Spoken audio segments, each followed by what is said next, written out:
Hello dear, आपका स्वागत है इस वीडियो के अंदर। इसके अंदर हम अपना वेटेड एवरेज, एलिगेशन और मिक्सचर ये टॉपिक स्टार्ट करने वाले हैं। टोटल 3 टॉपिक हैं जो इसके अंदर हम कवर करेंगे। 3 कंसेप्ट आप बोल सकते हो मेजरली।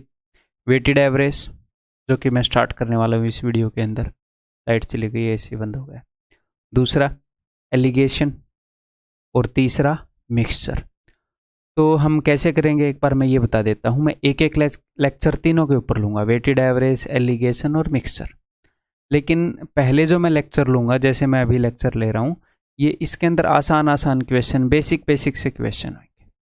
बिकॉज इस टॉपिक के अंदर क्या है, अगर मैं आपको अच्छे से ना बताऊँ, आसान आसान क्वेश्चंस बहुत सारे ना कराऊँ, तो अंडरस्टैंडिंग वीक रह जाती है। टॉपिक करने के बावजूद बच्चे को ये डाउट रहता है कहाँ पर वेटेड एवरेज लगाऊँ, कहाँ पर एलिगेशन लगाऊँ। बल्कि हर एक क्वेश्चन में आप दोनों लगा सकते हैं। जहाँ पर वेटेड एवरेज लगेगा वहाँ पर एलिगेशन, जहाँ पर एलिगेशन लगेगा वहाँ पर वेटेड एवरेज, है ना। तो पहले हम क्या करेंगे, अपनी अंडरस्टैंडिंग को डेवलप करेंगे। आसान और ठीक ठाक से क्वेश्चन के माध्यम से हम पहले कंसेप्ट को सीखेंगे, वेटेड एवरेज को, फिर एलिगेशन को, फिर मिक्सचर को। उसके बाद मैं आपको मिसलेनियस क्वेश्चंस और प्रैक्टिस क्वेश्चंस की 2 क्लासेस अलग से मैं लूँगा, ताकि बढ़िया बढ़िया हर एक लेवल के क्वेश्चन वहाँ पर हम कंसेप्ट को सीखने के बाद प्रैक्टिस कर पाएँ, ताकि आपका कॉन्फिडेंस बढ़े ना कि घटे। आपको डरा ना दूँ, आपको मजबूत करूँ, ठीक है। तो बहुत ही प्यार से हम आसान आसान क्वेश्चंस करेंगे। ये मत सोचना कि सिर्फ इसी लेवल के मैं लूँगा इस टॉपिक के अंदर, बाद में प्रैक्टिस करेंगे जब बढ़िया बढ़िया हम लेंगे, ठीक है। चलिए जी, तो स्टार्ट करते हैं अपने कंसेप्ट लेक्चर 1 को। वेटेड एवरेज को हिंदी में बोलते हैं भारित औसत, ठीक है। अभी आपको समझ में आ जाएगा मामला क्या है इस टॉपिक का। तो भाई इसका बेसिक स्ट्रक्चर की बेसिक अंडरस्टैंडिंग क्या है ये टॉपिक, वो एक बार डिस्कस कर लेते हैं और इसी स्ट्रक्चर के ऊपर बेस्ड अपने क्वेश्चंस आते हैं डायरेक्टली। अगर आप ये समझ गए तो आप वेटेड एवरेज को समझ जाओगे। तो इसलिए ध्यान से पेन नोटबुक लेकर बैठे हो, लेकिन उसको साइड में रखो। जब मैं आपको कंसेप्ट बताऊं तो साथ के साथ लिखना नहीं है। लेकिन मुझे पता है फिर भी कई बच्चे ओवर स्मार्ट बनेंगे कि अरे सर आपको मेरा पता नहीं है। आप किसी दूसरी दुनिया से नहीं आए हैं अगर कोई ओवर स्मार्ट बन रहा है तो। जब मैं बता रहा हूँ तो साथ में मत लिखो, कंसेप्ट नोट्स साथ के साथ मत लिखो, ठीक है। बाद में लिखो, दोबारा देख कर लिखो। अगर दोबारा देख कर लिखना आपको पड़ रहा है तो आपको याद ही नहीं रह रहा है तो, ठीक है। लेकिन जब मैं बताऊँ तो सिर्फ समझो। तो हम एक एग्जाम्पल ले लेते हैं कि भाई यहाँ पर ग्रुप 1, ग्रुप 2, ग्रुप 3 है। मैं यहाँ पर ले लेता हूँ फैमिली 1, फैमिली 2, फैमिली 3। 3 फैमिली है। यहाँ पर है नंबर ऑफ आइटम्स, पहले ग्रुप में कितने आइटम, दूसरे में कितने, तीसरे में कितने। तो मैं ले लेता हूँ नंबर ऑफ मेंबर्स। एक फैमिली है उसके अंदर 5 मेंबर हैं, एक फैमिली है उसके अंदर 10 मेंबर हैं, और एक फैमिली है उसके अंदर 15 मेंबर हैं, ठीक है। 3 फैमिली हैं, एक के अंदर 5 बंदे, एक के अंदर 10 बंदे, एक के अंदर 15 बंदे, ठीक है। तो इस फैमिली के अंदर जो एवरेज इनकम है वो मैं मान रहा हूँ, ठीक है। इस फैमिली की जो एवरेज इनकम है वो है जी 30,000 रुपये मान लो। एवरेज इनकम का मतलब समझ गए, ये नहीं है कि हर एक मेंबर 30,000 कमा रहा है। कि अगर हम पूरी फैमिली की इनकम को इक्वली डिस्ट्रीब्यूट करें तो हर एक मेंबर के हिस्से में 30,000 आएगी, है ना। ओके जी। तो मोटा मोटी अगर इक्वल डिस्ट्रीब्यूशन पर हर एक मेंबर 30,000 कमा रहा है, ये हम बोल सकते हैं, ठीक है। इस फैमिली की जो एवरेज इनकम है वो मैंने मान ली है जी 25,000 रुपये, और इस फैमिली की जो एवरेज इनकम है वो मैंने मान ली है जी 20,000 रुपये, ठीक। क्लियर है। तो देखो यहाँ पर बंदे कितने हैं, 5। एवरेज इनकम कितनी है, 30,000। तो अगर हम इक्वली डिस्ट्रीब्यूट करें तो हर एक के पास 30,000 रुपये हैं। यहाँ पर बंदे हैं 10, अगर इक्वली डिस्ट्रीब्यूट करें तो हर एक के पास 25,000 है। यहाँ पर बंदे हैं 15, अगर इक्वली डिस्ट्रीब्यूट करें तो हर एक के पास 20,000 है। अगर मैं बोल दूं कि अगर ये तीनों फैमिलीज इकट्ठी रहने लग जाएं, ये बोल रहे हैं यार हम तो इकट्ठे रहेंगे, तो एवरेज इनकम कितनी होगी। अगर ये सारे के सारे बंदे आ जाएं, यहाँ पर 5 बंदे हैं, यहाँ पर 10 बंदे हैं, यहाँ पर 15 बंदे हैं, अगर मैं आपसे एवरेज इनकम पूछूंगा तो आप क्या बोलोगे। एक बार इसको भूल जाओ। नॉर्मली फॉर्मूला क्या करोगे एवरेज का, आप बोलोगे सर सम ऑफ वैल्यूज, यानी कि एक हिसाब से टोटल मनी। अगर ये सारे बंदे इकट्ठे हो जाएं तो भैया टोटल मनी कितना है, इनकी टोटल इनकम कितनी है, टोटल इनकम बोल देते हैं, divided by number of values, या फिर इस केस में हम क्या बोलेंगे, टोटल मेंबर्स। तो यहाँ पर मेरे को कुछ सिखाने की ज़रूरत नहीं पड़ेगी, कंसेप्ट ही ऐसा है, बिल्कुल बेसिक सा। तो अगर मैं टोटल इनकम करना चाहूँगा तो मुझे एक बात बताओ, पहले मैं इस फैमिली की करूँगा, फिर इसकी, फिर इसकी। तो 5 बंदे हैं, एवरेज 30 है, तो टोटल कितना होएगा? तो टोटल होएगा, आप बोलोगे सर 5 × 30 इतने हज़ार। आपको पता है सम, इस फैमिली की इनकम का सम क्या आएगा? एवरेज 30 है, बंदे 5 है, तो 5 × 30 1.5 लाख लेके बैठे हैं सारे, ठीक है। इसका 10 × 25, ठीक है। मेरे को सब जोड़ने हैं, मुझे टोटल मनी निकालना है, आपको पता है टोटल इनकम कितनी है सारी फैमिलीज के पास, ठीक है। प्लस 15 बंदे हैं, 20,000 एवरेज है, 15 × 20, ठीक है, डिवाइडेड बाई, अब मुझे किससे डिवाइड करना है? मुझे डिवाइड करना है टोटल मेंबर्स से, टोटल सदस्य कितने हैं। अगर ये तीनों फैमिली मिल जाएंगी तो टोटल हो जाएंगे 5 और 10 15 और 15 30 डिवाइडेड बाई 30, या फिर ऐसे ही लिख देता हूं मैं, 5 + 10 + 15। तो ये बेसिक स्ट्रक्चर है मेरे भाई। बताओ इसके अंदर कुछ अलग से कंसेप्ट आपने किया? अब तक हम एवरेज का कंसेप्ट पढ़ रहे थे, एग्जैक्टली वही कंसेप्ट मैंने यहाँ पर लगाया है, बस 3 ग्रुप के ऊपर लगा दिया, मेरे को 3 ग्रुप इकट्ठे करने थे। तो इसका नाम वेटेड एवरेज कैसे पड़ा वो मैं बता देता हूँ। जैसे ये जो ग्रुप है इसके अंदर 5 बंदे हैं, ये जो ग्रुप है इसके अंदर 10 बंदे हैं, तो हम ये कह सकते हैं कि इस ग्रुप के अंदर ज़्यादा वेट है, इसके अंदर ज़्यादा मेंबर हैं, इस ग्रुप के मेंबर एवरेज को ज़्यादा इन्फ्लुएंस करेंगे, इस ग्रुप के मेंबर एवरेज को सबसे ज़्यादा इन्फ्लुएंस करेंगे। अगर मैं इक्वली डिवाइड करूँ इनकम को, इस फैमिली की भी, इसकी भी, इसकी भी, तो सबसे ज़्यादा बंदों के पास कितने हज़ार रुपये होंगे? 20,000। 15 बंदे खड़े होंगे जिनके पास 20,000 रुपये होंगे, 10 बंदों के पास 25,000 होंगे, और 5 बंदों के पास 30। वो सबसे ज़्यादा दमदार ग्रुप है, मतलब सबसे ज़्यादा नंबर 20,000 वाले बंदों का है, तो 20,000 के पास जाएगी एवरेज। तो इसको वेटेड एवरेज क्यों बोलते हैं? कि इस ग्रुप में ज़्यादा वेट है, इसमें कम वेट है, वेट के हिसाब से शिफ्ट हो जाएगी। बस इससे ज़्यादा आपको पता होने की ज़रूरत नहीं है, नाम क्यों पड़ा, समझ गए क्यों पड़ा, ठीक है। बेसिक स्ट्रक्चर समझ गए? बेसिक स्ट्रक्चर यही होता है कि भाई हम टोटल करते हैं, ठीक है। हम 5 बंदों की एवरेज 30, 5 × 30, 10 बंदों की एवरेज 25, 10 × 25, 15 बंदों की एवरेज 20, 15 × 20, इससे टोटल सम आ जाता है। Divided by total number of members हम डिवाइड कर देते हैं, 5 + 10 + 15, तो देखते हैं क्या बनेगा। तो ये हो जाएगा जी 150 + 250 + 300 डिवाइडेड बाई 30, ठीक है। तो 150 और 250 ये हो जाएगा जी 400 और ये 700 डिवाइडेड बाई 30। अब आप देखोगे ये कितनी हो जाएगी, ये आ जाएगी जी 23 हज़ार, हज़ारों में मामला है, तो 23.33 थाउजेंड ऐसे आप बोल सकते हैं। जो भी है ऐसे पॉइंट के अंदर वैल्यू आ जाएगी। समझ में आ गई बात? बिल्कुल बेसिक सी बात। और अब मैं यहाँ पर एक छोटी सी चीज़ आपको और बताना चाहूँगा। आपने ध्यान से यहाँ पर देखनी कि यहाँ पर 2 चीज़ें हैं भाई। एक तो ऐसी चीज़ है जो किस चीज़ को रिप्रेजेंट करती है, यहाँ पर 2 वैल्यूज़ हैं। एक वैल्यू है जो एवरेज को रिप्रेजेंट करती है। ज़रूरी नहीं है एवरेज इनकम की बात होगी, एवरेज वेट की बात हो जाएगी, एवरेज मार्क्स की बात हो जाएगी, किसी भी चीज़ की बात हो जाएगी। अलग अलग फैमिली में किसी भी एवरेज एज की बात हो जाएगी, किसी भी चीज़ की बात हो सकती है, ठीक है। तो एक चीज़ रिप्रेजेंट कर रही है एवरेज को, और दूसरी चीज़ रिप्रेजेंट किस चीज़ की को कर रही है? Number of items. एक आइटम्स की एवरेज को, एक आइटम्स के नंबर को, यानी कि उनकी क्वांटिटी को, कि कितने हैं उस ग्रुप में, कितने हैं, कितने बंदे हैं जिनकी इनकम 30,000 है जी? 5 बंदे हैं। कितने बंदे? वो जो गब्बर पूछता था कितने आदमी थे, वो इसी के लिए पूछता था, कितने आदमी थे जिनकी इनकम 25,000 है जी? 10 हुजूर, ऐसे 10 सरकार, ठीक है, क्लियर है। तो एक नंबर रिप्रेजेंट करता है एवरेज को, और एक नंबर रिप्रेजेंट करता है किसको? नंबर को। तो आपको एग्जैक्ट नंबर जानना जरूरी नहीं है कि यहाँ पर कितने मेंबर है एग्जैक्टली, यहाँ पर कितने, यहाँ पर कितने।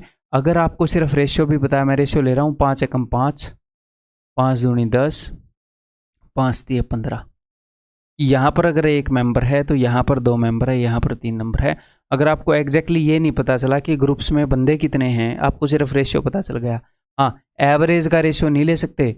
जो क्वांटिटी एवरेज को, यहाँ पर कई बंदों को ये डाउट होता है इसका रेशियो ले सकता हूँ क्या, इसका रेशियो ले सकता हूँ क्या, आगे क्वेश्चन करेंगे तो आपको भी डाउट होएगा, मैं क्लियर करते चलूंगा।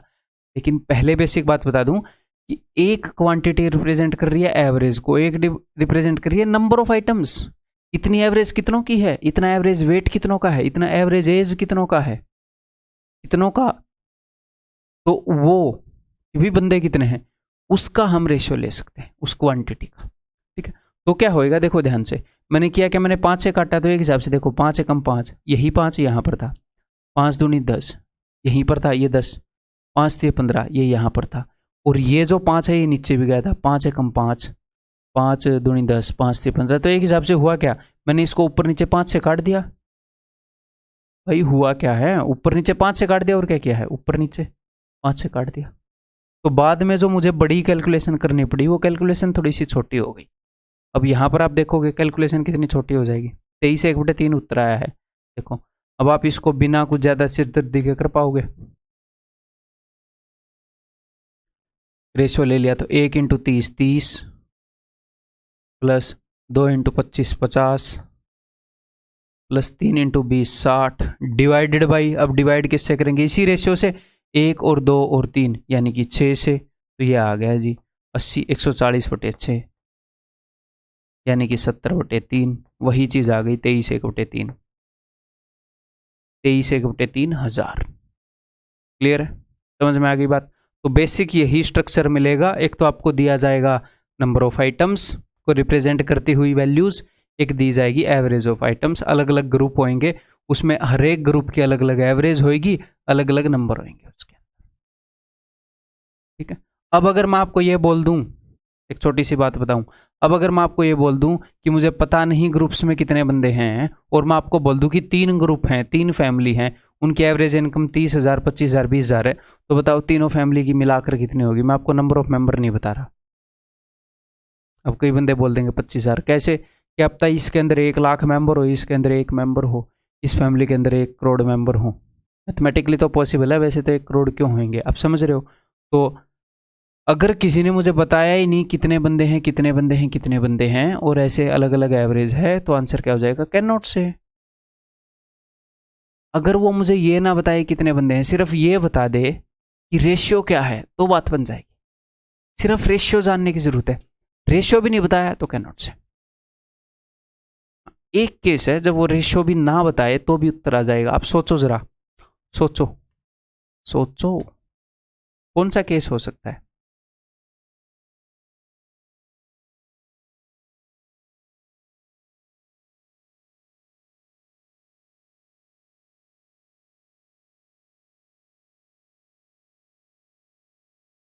अगर तीनों ग्रुप्स की एवरेज 30,000 हो, तीनों ग्रुप्स की एवरेज सेम हो, कितने भी बंदे हों सबके हाथ में 30,000 है, कितने भी बंदे हो सबके हाथ में 30,000 है, कितने भी बंदे हो सबके हाथ में 30,000 है, फर्क ही नहीं पड़ता, सबको मिला दो सबके हाथ में 30,000 रहेगा। अगर तीनों ग्रुप्स की एवरेज सेम है तो कितने भी बंदे हों 30,000 एवरेज रहेगी, तो सेम ही रहेगी। वैसे ऐसे क्वेश्चन आएंगे नहीं, ऐसे क्यों आएंगे, फिर वो सेम ही उत्तर हो जाएगा, उसका पॉइंट क्या है। मैं जस्ट आपको कंडीशन बता रहा हूँ। ठीक है, समझ में आ गई। तो हमें रेशियो चाहिए अगर हमें एवरेज बतानी है इनको कंबाइन करके। तो अब हम क्वेश्चंस के माध्यम से सीखेंगे, लेकिन उससे पहले थोड़े से और पॉइंट हम अपने क्लियर कर लेते हैं जी। ये देखो कि जो एवरेज है, ये जो एवरेज ऑफ आइटम्स है, ये एवरेज वेट हो सकती है, एवरेज मार्क्स हो सकते हैं, एवरेज हाइट हो सकती है, एवरेज एज हो सकती है, एवरेज वेज हो सकती है, इनकम वेज एक ही बात है, कुछ भी हो सकती है, ये नहीं है कि एक चीज़ होगी। कॉस्ट हो सकती है, एवरेज कॉस्ट, कि भैया 30 आइटम हमने लिए 15 रुपये पर केजी वाले, 20 आइटम हमने लिए 10 रुपये पर केजी वाले, और 10 आइटम हमने लिए 30 रुपये पर केजी वाले। ठीक है, तो ये भी तो एक हिसाब से एवरेज ही है। अब आप बोलोगे एवरेज का क्या मतलब, ये इनका एवरेज कॉस्ट है।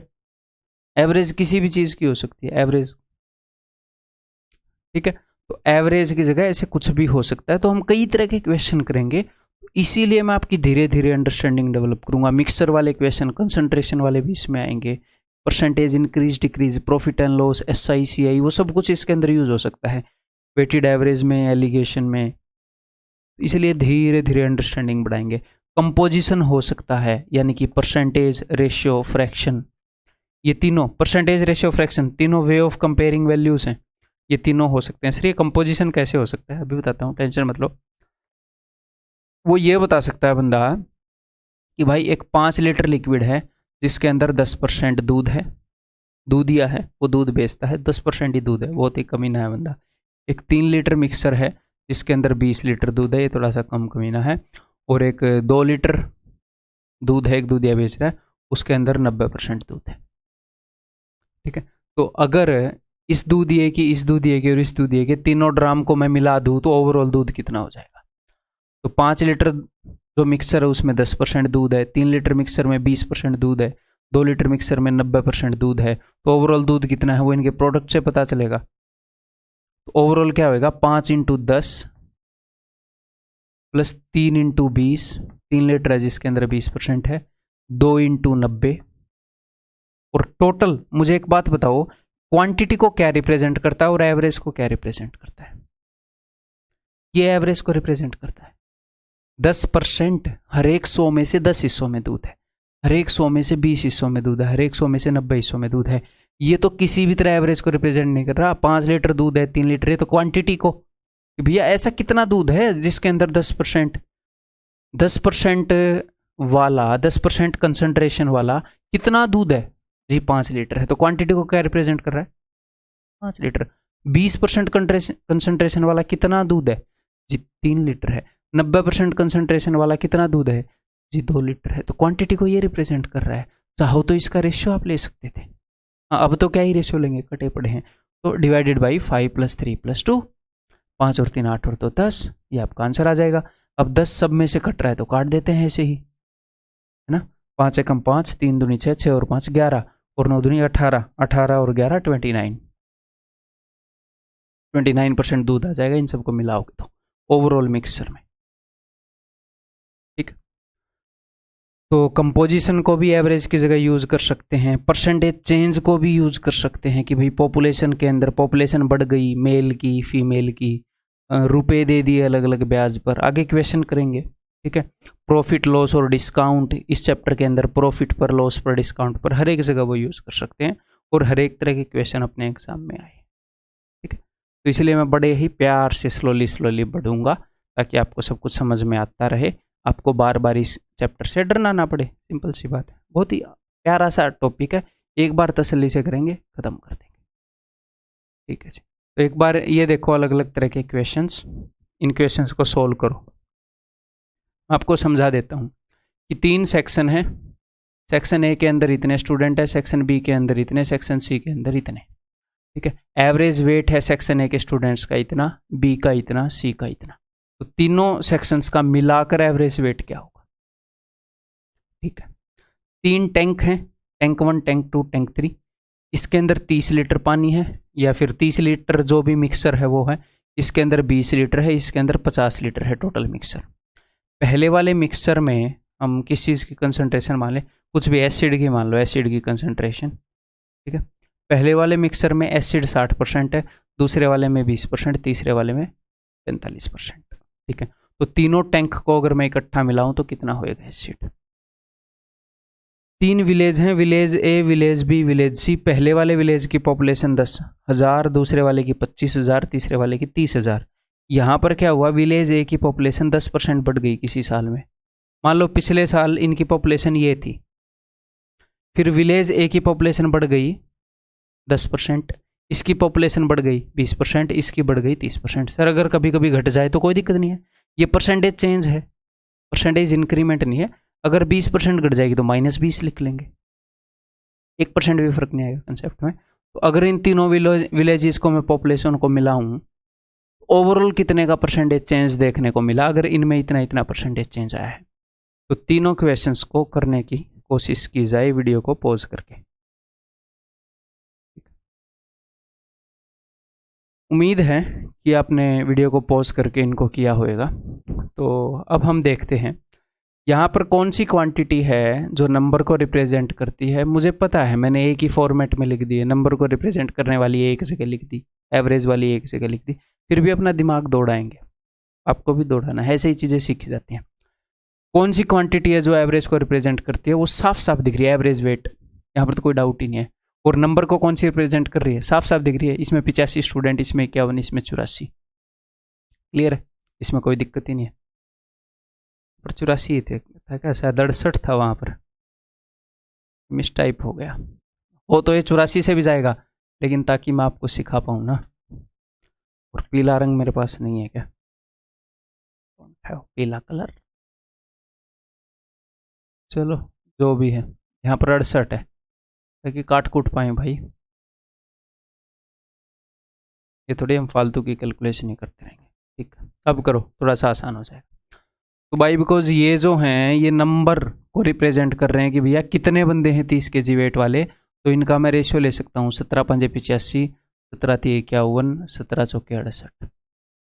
मुझे इनकी एग्जैक्ट वैल्यू नहीं चाहिए। सर नीचे वालों का रेशियो ले सकते हैं क्या, 10 से काट दूँ, नहीं काट सकते भाई, ये एवरेज वाली क्वांटिटी है, अगर काटोगे भी तो बाद में गुणा करना पड़ेगा, तो ये झंझट मोल मत लेना कभी भी, तो बिना वजह फालतू में यहाँ पे काट रहे हो, गलती कराओगे, ठीक है।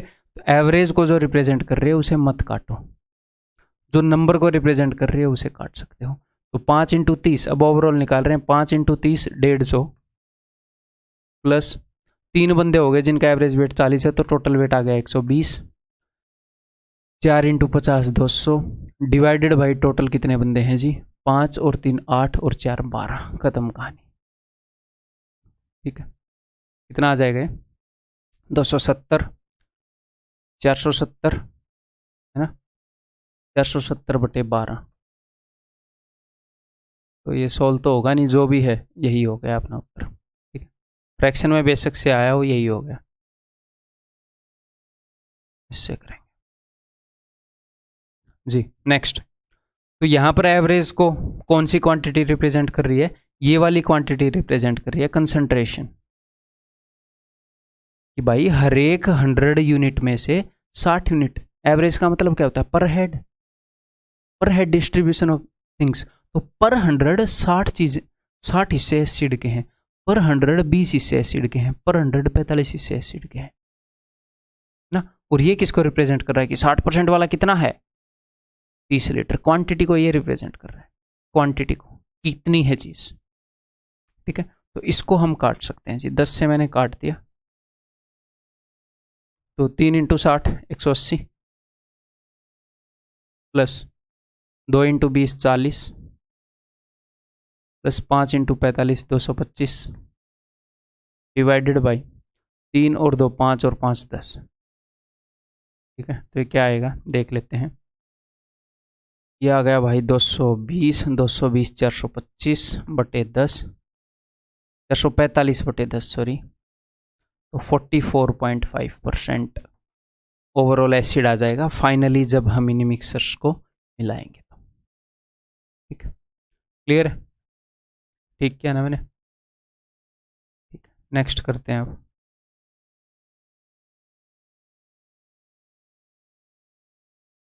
तो भाई पहले वाले विलेज के अंदर इंक्रीमेंट कितना हुआ, इंक्रीमेंट हुआ हर 100 जो जनसंख्या थी उसके ऊपर 10 बढ़ गए, 10 बंदे, अब 100 की जगह 110 हो गए। यहाँ पर 20% का इंक्रीमेंट, यहाँ पर 30% का इंक्रीमेंट, और नंबर को रिप्रेजेंट करने वाली क्या क्वांटिटी है कि भैया यहाँ पर 10,000 बंदे, यहाँ पर 25,000, यहाँ पर 30,000, वो ये है, ठीक है। तो मैं 5 से काट रहा हूँ, 1000 वाला भी मैंने काट दिया, के भी 5 दूनी 10, 5 5 25, 5 6 30, तो 2 × 10 20,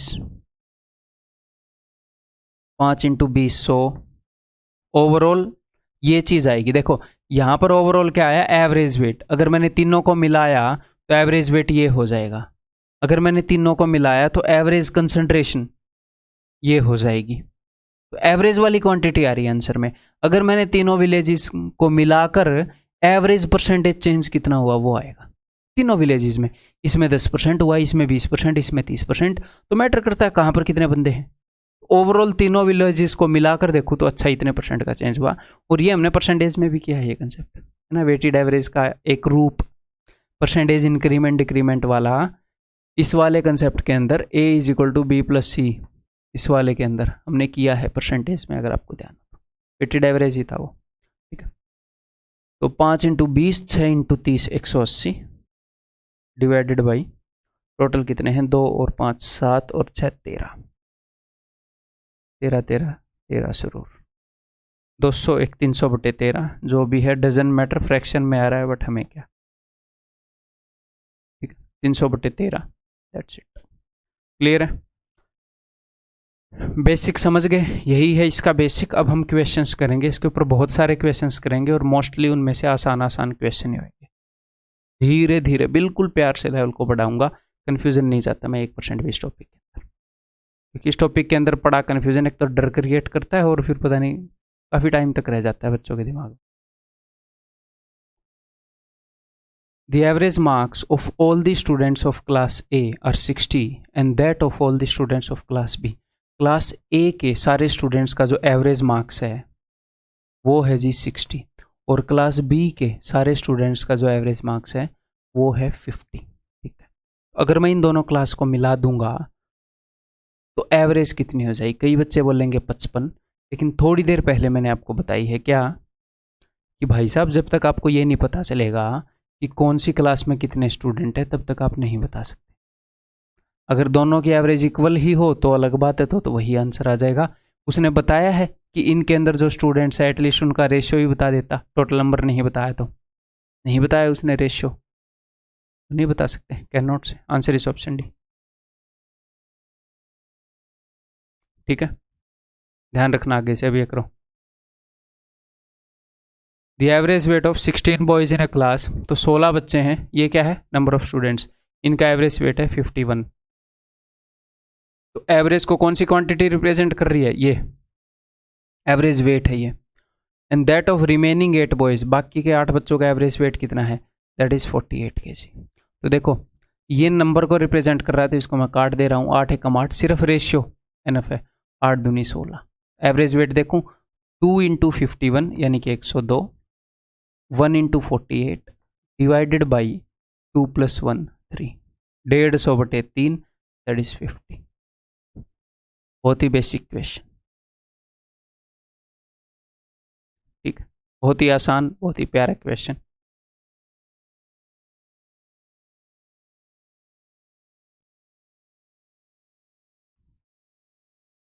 The cost of the red, green and blue colors per kg is ₹20, 15 and ₹18 respectively. रंग महल is a renowned building, एक जानी मानी बिल्डिंग है रंग महल, in which these 3 colors are being used in this ratio, जिसके अंदर ये तीनों colour red, green and blue इस रेशियो में यूज किए जा रहे हैं। Average cost of all the 3 colours used पर केजी।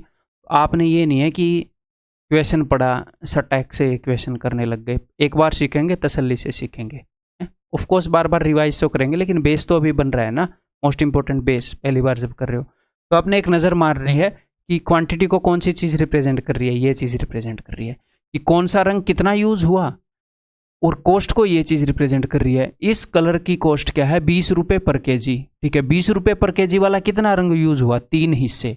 15 रुपये पर केजी वाला कितना यूज हुआ? 2 हिस्से। और 18 रुपये पर केजी वाला कितना यूज हुआ? 4 हिस्से। अगर ये 3 किलो है तो ये 2 किलो, तो ये 4 किलो। लेकिन हमें एग्जैक्ट क्वांटिटी चाहिए क्या? नहीं चाहिए, हमें सिर्फ ये चाहिए किस रेशियो में है चीज़ें, अलग अलग एवरेज वाली, ओवरऑल एवरेज हम बता देते हैं, तो बस रेशियो हमें गिवन है। कैसे बताएंगे? 3 × 20 60। तो हमें मिलेगा क्या यहाँ पर?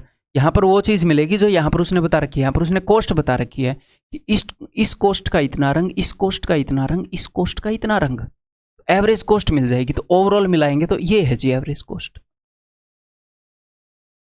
3 हिस्सों की ये कॉस्ट है, 2 हिस्सों की ये कॉस्ट है, 4 हिस्सों की ये कॉस्ट है, सबको मिलाए तो 4 और 3 7 और 2 9 हिस्सों की ये कॉस्ट है, एवरेज कॉस्ट। तो 3 × 20 60, 2 × 50 30, 4 × 18 72, 3 और 2 5 और 4 9, टोटल 9 हिस्से हैं। पर हिस्से क्या कॉस्ट पड़ेगी अभी देख लेते हैं। ये 60 और 30 90 दिख रहा है, देखो मेरे को ये ऐसे काटने का इजी तरीका दिख रहा है। इन दोनों को मैं देख पा रहा हूँ कि ये 90 है, तो मैं 9 से काटूंगा तो ये 10 पर जाएगा, और इसको 9 से काटूंगा तो 8 पर जाएगा, 18 आ जाएगा। आप कैसे भी काट लो, आपकी मर्जी है। ठीक है, धीरे धीरे मैं आपको कैलकुलेशन की भी छोटे मोटे टिप्स जैसे ही मुझे दिखेगी, जैसे ये चीज़ें याद थोड़ी कर सकता हूँ मैं, उस क्वेश्चन में ऐसे होगा, जैसे जैसे दिखेंगी मैं आपको बताता रहूँगा, जैसे मेरा कैलकुलेट करने का दिल करेगा ऐसे ही हम हज़ारों क्वेश्चन करेंगे तो आप कैलकुलेशन सीख जाओगे।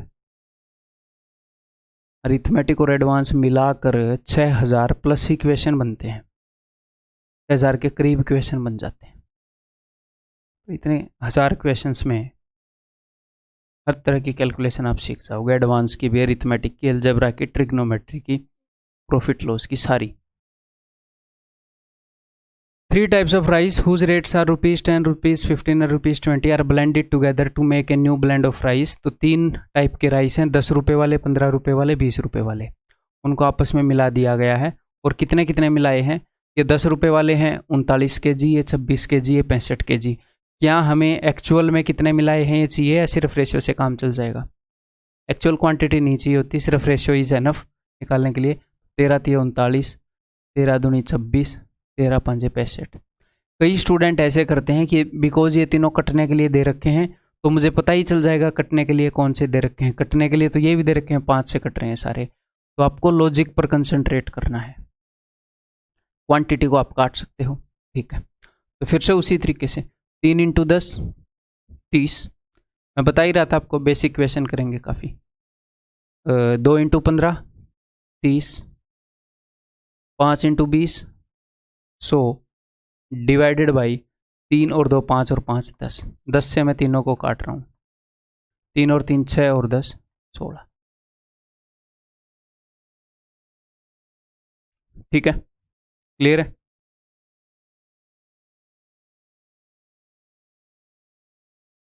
ये बताओ अब की बार क्या आ गई? अब की बार आ गई concentration. 2 mixers containing milk in 30% and 75 concentration are mixed in this ratio. 2 mixer हैं, वो इस रेशियो में मिला दिए गए। एक हिस्सा लिया गया उस मिक्सर का जिसके अंदर दूध 30% था, और 2 हिस्से लिए गए उस मिक्सर के जिसके अंदर दूध 75% था। तो ये किस क्वांटिटी में मिलाए गए? इस क्वांटिटी में मिलाए गए। अगर ये 1 किलो लिया गया तो ये वाला 2 किलो लिया गया, ठीक है। ये क्वांटिटी को रिप्रेजेंट करती है, और कंसंट्रेशन एवरेज को रिप्रेजेंट करती है। भैया कितना दूध है उन्होंने एवरेज, हर 100 में से 30, हर 100 में से 75, ठीक है। 1 × 30 30, 2 × 75 150, डिवाइडेड बाई 1 + 2 3। 3 से अगर आप इनको काटोगे, वैसे तो 180/3 60 दिख ही रहा है, ऑप्शन डी, ठीक है भाई।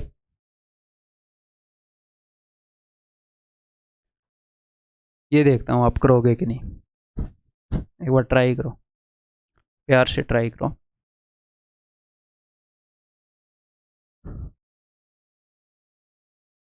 A drink of chocolate and milk contains 8% pure chocolate by volume. एक ड्रिंक है चॉकलेट की और मिल्क की, उसके अंदर चॉकलेट कितनी है? 8% है। If 10 liters of pure milk are added to 50 liters of this drink, the percentage of chocolate in the new drink is।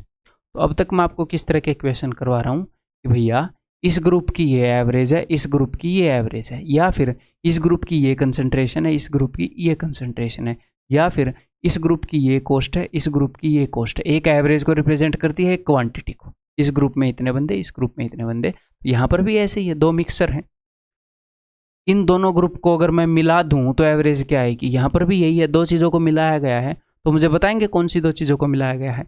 If 10 liters of pure milk, 10 litre pure milk मिलाया गया है, ठीक है जी। और क्या मिलाया गया है? If 10 liters of pure milk are added to 50 liters of this drink, 10 litre pure milk 50 litre drink के अंदर मिलाया गया है। कौन सी ड्रिंक के अंदर? ये जो चॉकलेट थी, ठीक है, ये जो चॉकलेट वाली ड्रिंक है इसके अंदर। तो फाइनली कितनी परसेंटेज होगी? कोई दिक्कत नहीं है। किस चीज़ की परसेंटेज? चॉकलेट की परसेंटेज पूछ रहे हैं। तो आप बताओ इस 10 लीटर दूध के अंदर कितनी परसेंट चॉकलेट है? 50 लीटर ड्रिंक के अंदर, ये जो ड्रिंक है जहाँ पर पड़ी है, इसके अंदर कितनी चॉकलेट है? तो इस ड्रिंक के अंदर तो उसने बता रखी है, इस ड्रिंक के अंदर 8% चॉकलेट है। बताओ बता रखी है कि नहीं? आप बोलोगे जी हाँ। तो ये जो ड्रिंक है 50 लीटर, इसके अंदर चॉकलेट की कंसंट्रेशन उसने बता दी 8%। और जो आप दूध लेकर आते हो दुकान से, उसके अंदर चॉकलेट कितनी होती है? इतनी नहीं होती। दूध तो दूध है, दूध के अंदर चॉकलेट थोड़ी होगी। तो ये जो मिल्क मिलाया गया है, इसके अंदर 0% कंसंट्रेशन है। इसके अंदर कोई मिक्सचर थोड़ी मिलाया है, दूध मिलाया है। दूध पानी जो भी मिलाएगा तो वो 100% प्योर हो गया। और उसने खुद भी बोला है प्योर मिल्क। इस मिल्क के अंदर 0% चॉकलेट है, इस ड्रिंक के अंदर 8% चॉकलेट है, ठीक है। क्या मुझे एग्जैक्टली 0% कंसंट्रेशन वाला कितना दूध था जी 10 लीटर था। 8% कंसंट्रेशन वाला कितना दूध था जी 50 लीटर था। क्या मुझे एग्जैक्ट वैल्यू चाहिए कितना था? नहीं सर, रेशियो से काम चल सकता है।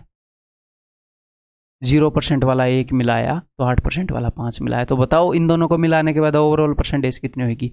1 into 0 0, 5 into 8 40 divided by 1 plus 5 6, 40 by 6 20 by 3, यानी कि 6 6 36, 6 2/3 परसेंटेज। और यहां पर आपको एक और बात बता दूं, पहले वाली ड्रिंक के अंदर 0% क्या है? 0% चॉकलेट। दूसरे वाले ड्रिंक के अंदर 8% क्या है? 8% चॉकलेट। एक हिस्सा 0% चॉकलेट वाले ड्रिंक का, 5 हिस्से 8% चॉकलेट वाले ड्रिंक के। अगर मैं इनको मिलाऊंगा तो ओवरऑल चॉकलेट कितनी है? इतने % आ जाएगी। मैं यहाँ पर दूध भी निकाल सकता हूँ। कैसे? दोनों जगह दूध लिख दूंगा। दूध निकालने के 2 तरीके हैं। ओवरऑल इन दोनों को मिलाकर इतनी चॉकलेट आ गई, तो दूध कितना होएगा फाइनली? दूध होएगा 100 माइनस 62/3। भाई फाइनली इन दोनों का जब मिक्सर मिलाया तो उसके अंदर चॉकलेट इतने % आई, तो बाकी तो दूध है ना, दूध के अंदर चॉकलेट मिली हुई है। तो अगर चॉकलेट इतनी है उस फाइनली मिक्सर में, तो दूध कितना होगा? 100 माइनस 62/3। अच्छा, दूध, या फिर आप क्या करो, आप यहाँ पर चॉकलेट की परसेंटेज की बजाय दूध की परसेंटेज लिख लो, फिर डायरेक्टली दूध आ जाएगा। लोकल को वो दूध पूछ ले, तो जो 10 लीटर आपने मिल्क मिलाया, इसके अंदर मिल्क कितना? आप बोलोगे सर 100%, पूरा का पूरा मिल्क पड़ा है ये तो। और जो ये ड्रिंक है इसके अंदर चॉकलेट 8% है, तो बाकी का 92% दूध है, तो ये 92%। मैं ये नहीं बोल रहा हम ऐसे निकालेंगे, हम बड़ी वैल्यू से क्यों निकालेंगे? 0 और 8 कितनी छोटी और प्यारी वैल्यू है, उनसे निकालेंगे, बट हम ऐसे निकाल सकते हैं। अब की बार कैलकुलेट करोगे तो फाइनली दूध आएगा। ठीक,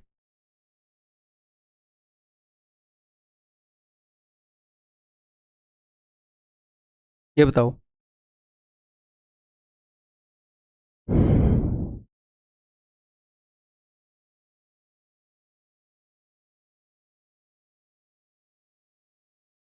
The ratio of number of boys and girls in a school is 3:2. 20% of the boys and 30% of the girls are scholarship holders. Boys कितने हैं भाई? बॉयज़ अगर 3 हैं तो गर्ल्स 2 हैं, और इन बॉयज़ में से 20%, तो ये एक हिसाब से कंसंट्रेशन वाला ही मामला हो गया ना। किसी मिक्सर के अंदर 20% दूध है, तो यहाँ पर ये बॉयज़ खड़े हैं। किसी मिक्सर के अंदर 20% दूध है, यहाँ पर ये बॉयज़ खड़े हैं, उनमें से 20% स्कॉलरशिप होल्डर हैं, बाकी के 80% नॉन स्कॉलरशिप होल्डर हैं। 20% को स्कॉलरशिप मिल रही है, बाकियों को नहीं मिल रही। वैसे कंसंट्रेशन वाली चीज़ होगी। और बॉयज़ 3 हैं तो गर्ल्स 2 हैं, और कितने % गर्ल्स हैं जो स्कॉलरशिप होल्डर्स हैं? 30%। तो ये क्या है? ये हैं स्कॉलरशिप होल्डर्स। तो फाइनली अगर आप यहाँ पर एग्जैक्टली वैसे ही करोगे तो फाइनली इन दोनों को ओवरऑल मिलाएं, बॉयज़ और गर्ल्स को मिलाकर, यानी कि पूरे स्कूल के अंदर अगर हम देखें, स्कूल की बात चल रही है क्या? चलो जो भी है, सारे स्टूडेंट्स को अगर हम मिलाकर देखें तो फाइनली स्कॉलरशिप होल्डर्स कितने % है वो आ जाएगा। 3 into 20 60 plus 2 into 30 60 divided by 3 plus 2 5, 120/5 24। 24% क्या है? 24% ओवरऑल स्कॉलरशिप होल्डर्स हैं। उसने क्या पूछा है? Find what % of the students are not scholarship holders. अगर बॉयज़ और गर्ल्स को मिलाकर सारे स्टूडेंट्स के अंदर हमने स्कॉलरशिप होल्डर्स 24% निकाले हैं, तो नॉन स्कॉलरशिप होल्डर्स कितने हो जाएंगे?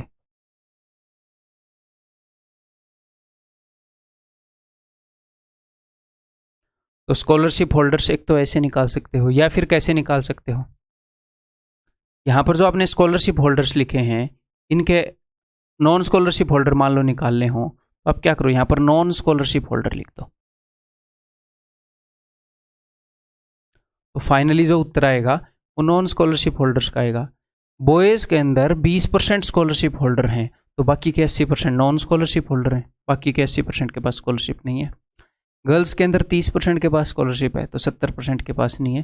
तो सर क्या नॉन स्कॉलरशिप होल्डर पूछेगा तो ऐसे बताएंगे? नहीं, ऐसे ज़रूरी नहीं है, जस्ट आपको बता रहा हूँ। यहाँ पे आप कुछ भी निकाल लो, वो चीज़ पूछे तो वही टिक कर दो, वो चीज़ नहीं पूछी 100 में से घटा के दो, बता दो दूसरी, सिंपल सी बात है।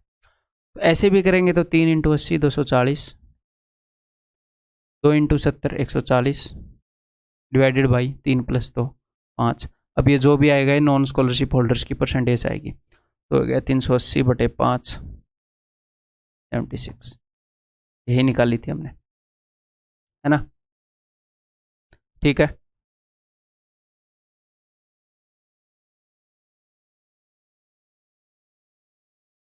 The population of a village is 25,000, 1/5 are females and the rest are males. ठीक है, 1/5 फीमेल है, तो यहाँ पर उसने फीमेल और मेल का रेशो बता दिया। फीमेल कितने हैं? 1/5, 5 में से 1, तो 5 में से 1 फीमेल है तो बाकी के 4 मेल हैं। टोटल 5 बंदे हैं तो 1 फीमेल, बाकी के 4 मेल। तो फीमेल और मेल का रेशो बता दिया। तो अब क्या हमें एग्जैक्टली कितनी फीमेल है, एग्जैक्टली कितने मेल हैं ये चाहिए? नहीं चाहिए, इसकी कोई ज़रूरत ही नहीं है। 5% of the males and 40% of the females are uneducated. तो ये अनएजुकेटेड है, ये बात ध्यान रखना आप क्या लिख रहे हो। 5% of the males and 40% of the females are uneducated. तो अब यहाँ पर वेटेड एवरेज निकालोगे तो ओवरऑल एवरेज निकलेगी पूरी जनसंख्या में अनएजुकेटेड की। अब वो अनएजुकेटेड पूछ रहा है एजुकेटेड, उसके हिसाब से फिर आंसर मार्क करें। ठीक है, तो अनएजुकेटेड निकलेंगे 1 × 40 40, 4 × 5 20 डिवाइडेड बाई 1 + 4 5, ये आएगा 60/5 यानी कि 12% अनएजुकेटेड हैं। तो एजुकेटेड कितने हो जाएंगे भाई साहब? 100 - 12।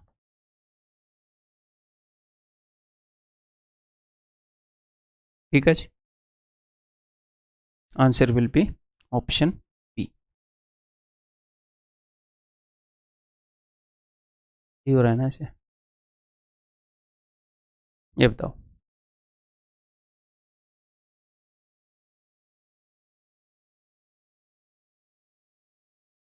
Alloy A contains metal X and Y only in the ratio 5:2 and alloy B contains these metal in this ratio. Alloy C is prepared by mixing A and B in the ratio. ठीक है, इस तरह के question अगर आप बिल्कुल पहली बार देख रहे हैं तो स्टार्टिंग में थोड़े से कंफ्यूज करते हैं, अदरवाइज ये कुछ भी नहीं है। देखते हैं, बड़े ही प्यार से देखेंगे। अलॉय ए के अंदर मेटल एक्स और वाई हैं। एक्स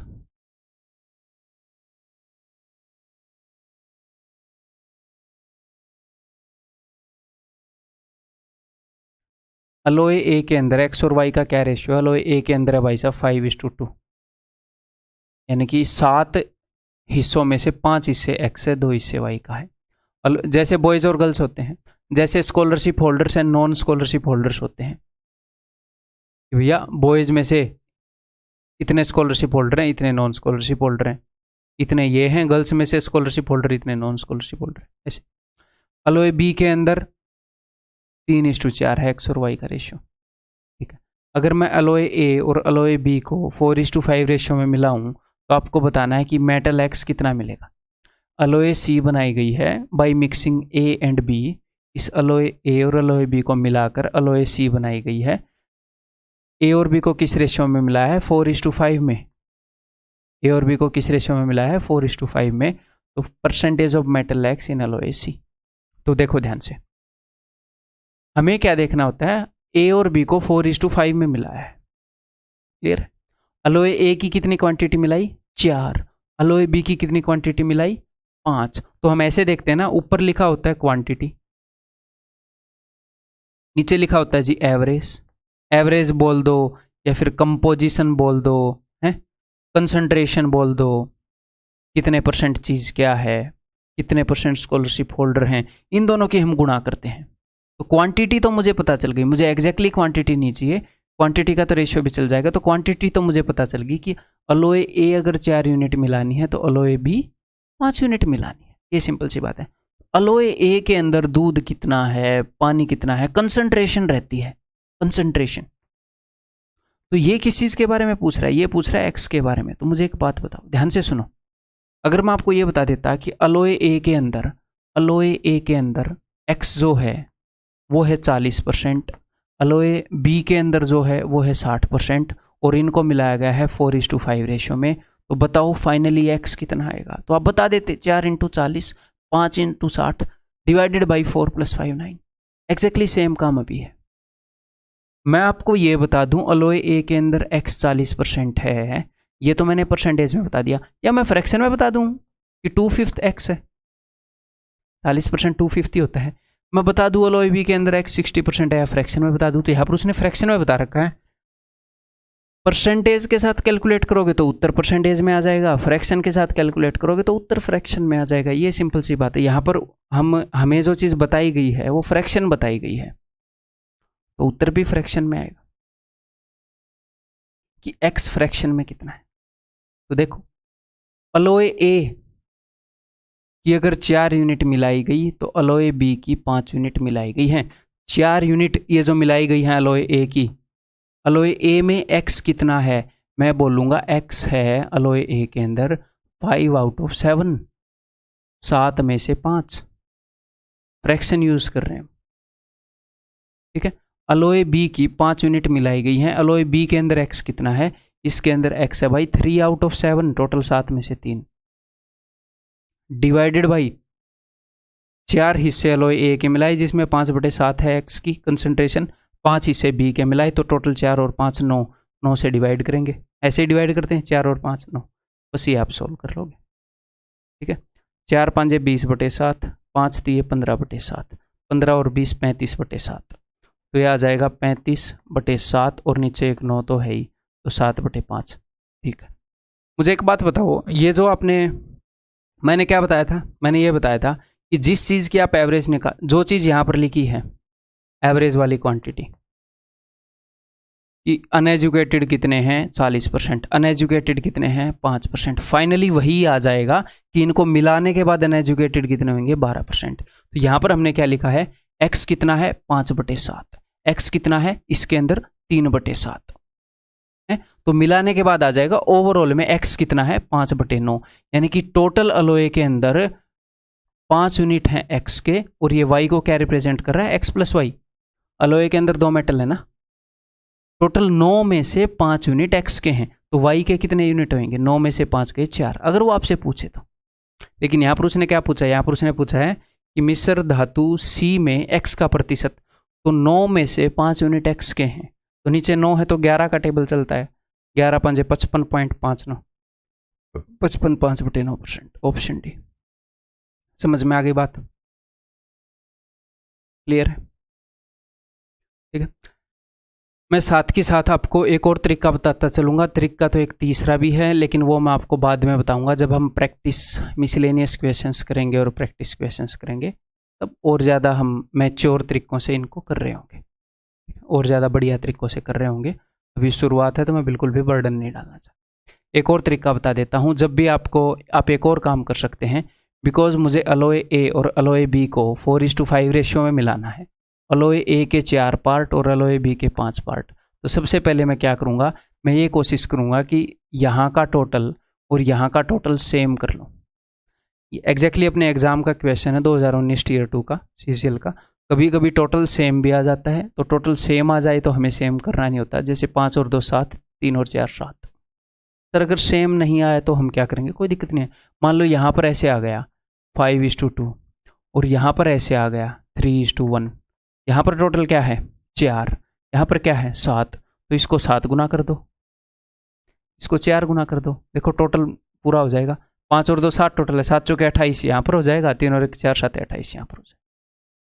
आगे हम ऐसे क्वेश्चन करेंगे जिनमें ऐसे करना पड़ेगा।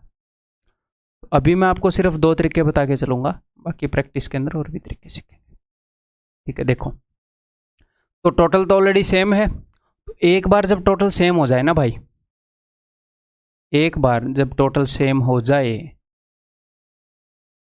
ये x है और ये y है, तो मुझे a के 4 हिस्से लेने हैं और b के 5 हिस्से, यही है ना, हाँ यही है। तो टोटल सेम करने के बाद मैं ऊपर वाले को 4 गुना करूंगा, इसके 4 हिस्से लेने थे, इसके 5 हिस्से। मैं टोटल सेम इसीलिए कर रहा था ताकि इसके अगर मैं 4 हिस्से लूँ तो इसके मैं 5 हिस्से ले पाऊँ। देखो टोटल ये कितनी हो गई 7 यूनिट हो गई, तो 4 × 7 28, अलॉय ए की मैंने 28 यूनिट ली है, ठीक है, या फिर 28 भी रहने दो। अलॉय ए की मैंने 4 × 7 इतनी यूनिट ली हैं, 4 × 7, इसकी ली है 5 × 7, 7 से 7 कट गया, 4:5 रेशियो में ही है, 4:5 रेशियो। हो सकता है ना समझ में आया हो, एक बार फिर से बताता हूँ, देखो टेंशन नहीं लेनी। मुझे करना क्या है, मुझे ये करना है कि अलॉय ए और अलॉय बी को 4:5 रेशियो में मिलाना है। तो मैंने क्या किया, मैंने अलॉय ए का टोटल वजन यहाँ पर 7 यूनिट, यहाँ पर 7 यूनिट बराबर कर लिया। तो मान लो अलॉय ए 7 किलो है, 7 किलो में से 5 किलो ये है, 2 किलो ये है, तो इसको अगर मैं 4 गुना करूँगा, बिकॉज ये सिर्फ रेशियो है ना भाई, रेशियो को तो मैं कितने भी गुना कर सकता हूँ। तो अलॉय ए 5 और 2 7 × 4, 5 और 2 7, 7 किलो है ना, × 4 28 किलो हो गई अलॉय ए। ये 4 और 3 7 है, अगर मैं इसको 5 गुना करके ऐसे करूँगा तो ये 35 किलो हो गई। अलॉय ए 28 किलो ली मैंने, अलॉय बी 35 किलो ली। तो ये 4:5 रेशियो में क्यों हो रही है, क्योंकि मैंने इनको सेम कर लिया टोटल को। तो टोटल को सेम करने के बाद अगर आपको अभी भी समझ में नहीं आया कोई दिक्कत नहीं है, थोड़ा सा कम ही समझ में आता है जब तक मैं प्रैक्टिकली दिखाना दूं। इनका टोटल सेम करने के बाद आप सिर्फ क्या करो, इससे मल्टीप्लाई कर दो, 4 × 5 = 20, 4 दूनी 8। ठीक, पहले इनका टोटल सेम करना है, फिर रेशियो से मल्टीप्लाई करना है। 5 × 3 = 15, 5 × 4 = 20। इसको ऐड कर दो, एक्स और वाई का रेशियो आ जाएगा फाइनली। ये कितना है जी, 35। ये कितना है भाई, 28। 7 × 5 = 35, 7 × 4 = 28। फाइनल अलॉय के अंदर 5 यूनिट एक्स के होंगे और 4 यूनिट वाई के होंगे, और टोटल कितने हो गए, 5 और 4 9 यूनिट। तो एक्स कितना हो गया, 5/9, 5/9 ये आया था ना। तो सर यही मेथड कर लेते, नहीं दोनों मेथड की अंडरस्टैंडिंग ज़रूरी है, एग्जाम नहीं निकलेगा नहीं तो। ठीक है, जो ज़रूरी है वही मैं बताता हूँ। आंसर मार्क कर दिया था जी हाँ, ये बताओ।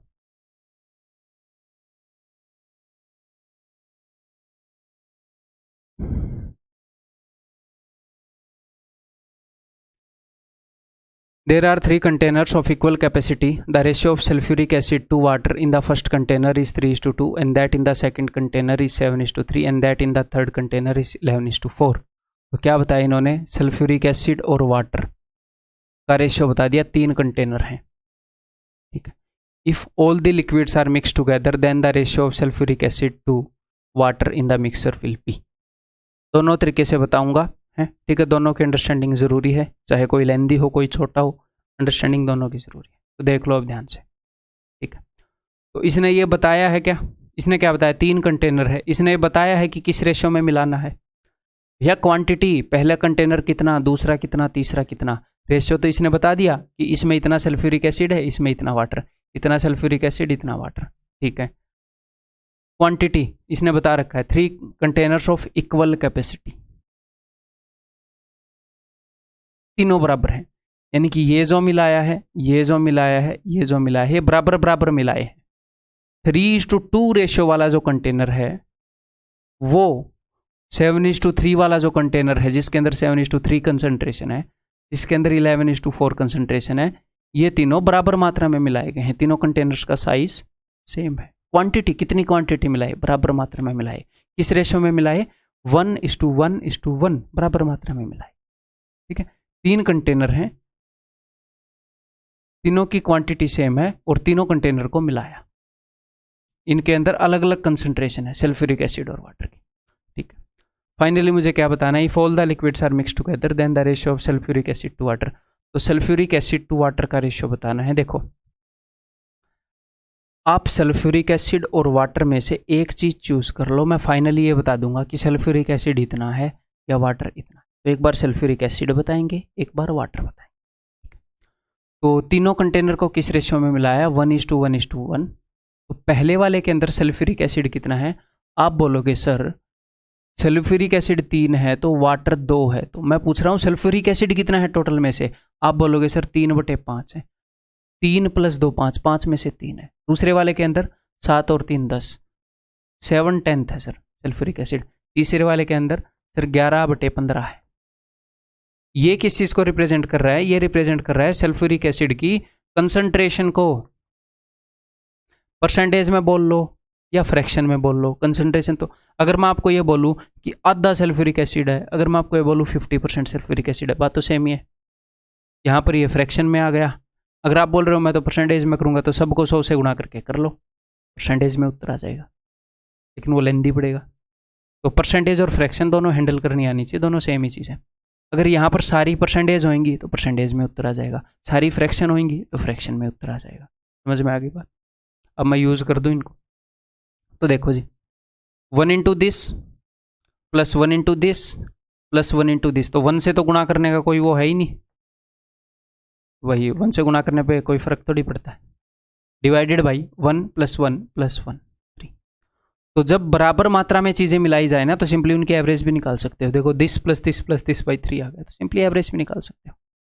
जब क्लास ए और क्लास बी के अंदर स्टूडेंट सेम है, नंबर ऑफ स्टूडेंट, इसमें 20 इसमें 20, इसकी कुछ एवरेज है इसकी कुछ average, number of student same है, तो सिंपली उनकी एवरेज निकाल दो। ठीक है, तो करें जी सोल्व। तो ऊपर क्या होएगा, ऊपर एलसीएम कितना आ जाएगा, एलसीएम आ जाएगा भाई 30 है ना, 5 छिक्के 30, 6 3 18, मैं अलग से जोड़ रहा हूँ, 10 3 30, 3 7 21, 15 दूनी 30, 2 11 22। और ये मैं बहुत ही प्यार से आपको बता रहा हूँ, बहुत ही मंदा मंदा, ताकि किसी को डाउट ना आए, मैं स्पीड में बताना नहीं चाहता। ये हो जाएगा जी 40 और 61, 61, 61 बाई 30 और नीचे क्या है 3, तो यह हो गया 61 बाई 90। अब ये क्या आया है ये भी आपको बताना चाहिए, ये वही आएगा जो यहाँ पर आपने इसको खिलाया है। ये जो वेटेड एवरेज की मशीन है ये वही उगलेगी जो आप यहाँ पर खिलाओगे। ये तीनों को मिलाकर ये जो हम मुझे खिलाया है, तीनों को मिलाने पर उसकी एवरेज वैल्यू ये हो जाती है। तो आपने इसको खिलाया कि सल्फ्यूरिक एसिड कितना, तो ये भी आपको उगल के देगी सल्फ्यूरिक एसिड कितना। तो सल्फ्यूरिक एसिड इन तीनों को मिलाने पर 61 बाई 90 हो जाएगा। तो 61 अगर सल्फ्यूरिक एसिड है तो बाकी का वाटर कितना हो जाएगा, 90 में से 61 सल्फ्यूरिक एसिड है तो 90 में से इसको घटाओ 29, तो वाटर हो जाएगा जी 90 माइनस 61 29। इन्होंने पूछा है सल्फ्यूरिक एसिड और वाटर का रेशियो, ऑप्शन ए। ठीक है, क्लियर। अब की बार मैंने यहाँ पर सल्फ्यूरिक एसिड फीड किया तो मुझे सल्फ्यूरिक एसिड मिल गया। वाटर फीड करके देखें,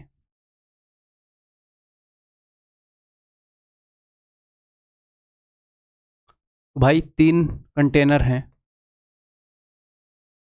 1:1:1। पहले वाले के अंदर वाटर की कंसंट्रेशन कितनी है, बेशक से फ्रैक्शन में हो, फ्रैक्शन में वाटर कितना है ये आ जाएगा।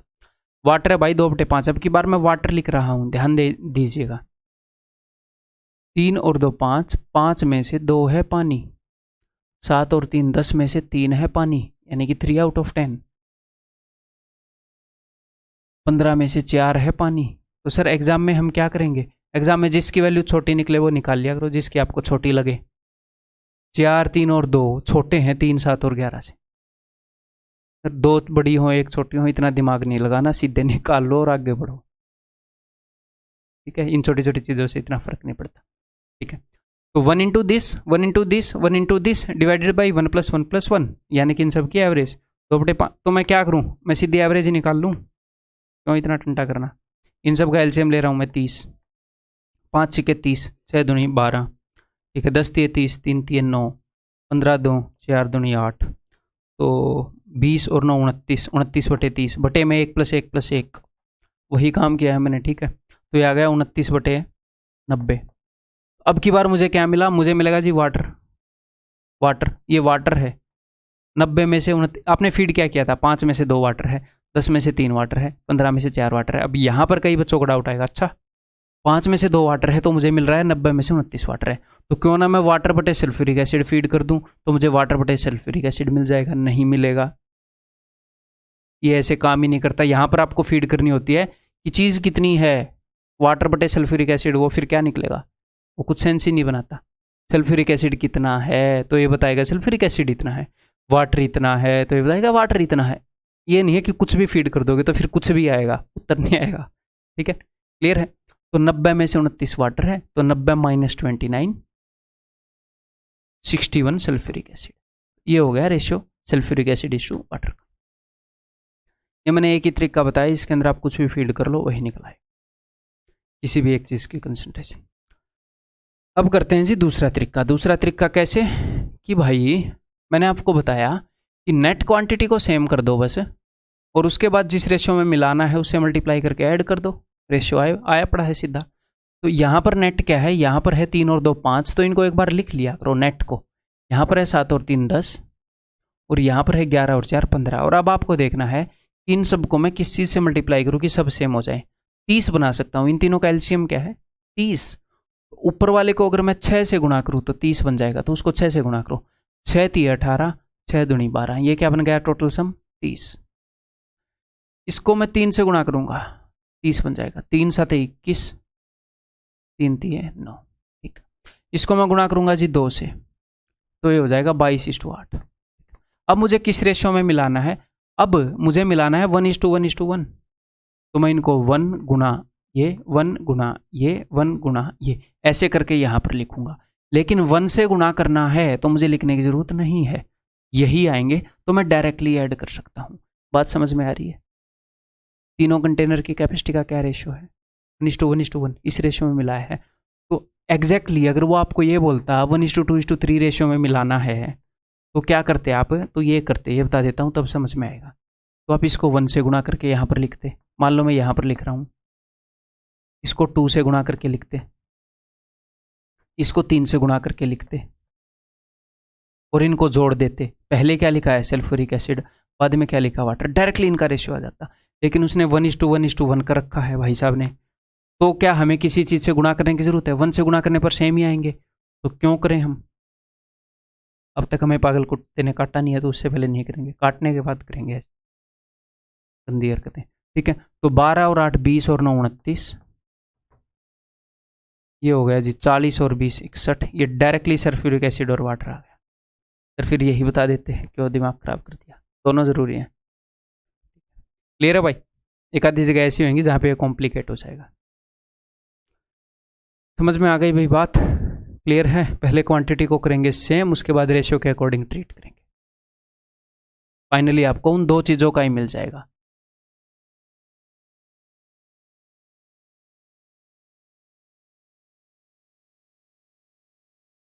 ये बताओ, दोनों तरीकों से करेंगे।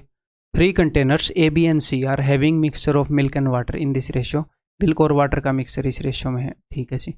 If the capacities of the container are in the ratio this, find the ratio of milk to water if mixture of all 3 containers are mixed. अब की बार कैपेसिटी का क्या रेशियो है? 3:7:5। पहले वाले में 30 लीटर है तो दूसरे में 70 लीटर, तीसरे वाले में 50 लीटर। कैपेसिटी का रेशियो बता दिया, हमें वही चाहिए किस रेशियो में चीज़ें मिलाई गई है, एग्जैक्ट नहीं चाहिए हमें। हाँ जी, पहले वाले के अंदर मिल्क और वाटर क्या है इस रेशियो में, दूसरे वाले के अंदर इस रेशियो में, तीसरे वाले के अंदर इस रेशियो में। तो सबसे पहले तो उसी वे से बता दूं जो मैंने यहाँ पर बताया है ना, उसी वे से करते हैं। फिर अपना कन्वेंशनल वे भी करेंगे, वेटेड एवरेज वाला मेथड भी करेंगे, वो वाला मल्टीप्लाई वाला, दोनों से करेंगे भाई। और आपने मकरा नहीं मारना कि बीच में वो वाला मेथड स्किप करके चले जाओ, ठीक है? अगर नौकरी स्किप करना चाह रहे हो तो फिर आप कर सकते हो। तो देखो भाई, सबसे पहले इनकी कैपेसिटीज को सेम करूंगा। 5 और 1 6, यहाँ पर टोटल सम है जी 6, 4 और 3 7, यहाँ पर है जी 7, 7 और 5 12। तो मैं इन तीनों को देखो, 6 और 12 ये तो सेम ही है, एलसीएम जस्ट मैं निकालने की कोशिश कर रहा हूँ। 6 को हटा दो, देखो 6 12 के अंदर है, 12 7 84, 84 आएगा एलसीएम। तो ये देखो 14 6 84, और ये क्या हो जाएगा 12 7 12 7। पहले वाले को 14 से मल्टीप्लाई करूंगा, 14 एकम 14, 14 पंजे 70। दूसरे वाले को 12 से करूंगा, जिनका सम 7 है उसको 12 से, ताकि टोटल सेम आ जाए। 12 3 36, 12 चुके 48। ठीक, ये एक ही स्टेप है, इनको एक और स्टेप में लेना है बिकॉज इस रेशियो में मिलाना है ना। अगले वाले को 7 से गुणा करूंगा। तो और वैसे हम एक और काम कर सकते थे, ऐसे ही कर लो, 2 स्टेप में ही कर लो, ठीक है। 7 से गुणा करूंगा, 7 7 49, 7 5 35, ठीक है। अब भाई मैंने सेम कर दिए, एक ही काम किया है सेम। अभी रेशियो का ध्यान नहीं रखना, नहीं रखा है। अभी मैं इसको 3 गुना करूंगा, इसको 7 गुना करूंगा, इनको 5 गुना करूँ, करो इनको 3 गुना। 3 इंटू 14 42। 2 रंग के पेन लेके जाना, फिर ये दूसरे रंग से करना। 3 इंटू 14 42 = 210। 7 से सच के 42, मैं यार बोलना नहीं चाह रहा, एक बार ऐसे ही कर रहा हूँ।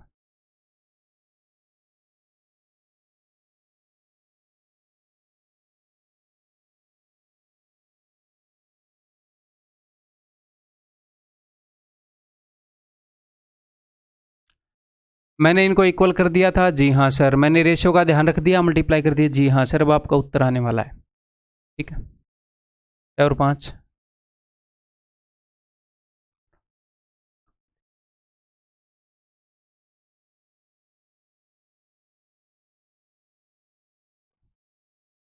ठीक है। इसका मतलब ये कटेगा अगर वहाँ पर ये उत्तर नहीं है तो। 7 से कट रहा है ये, 103, 7 7 49, 7 7 49, 77:1:3।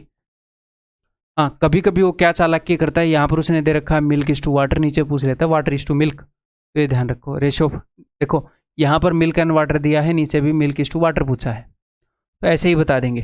कभी कभी नीचे वाटर इज टू मिल्क पूछ लेता है, तो फिर ये उत्तर होता है। ये ध्यान देना आपने।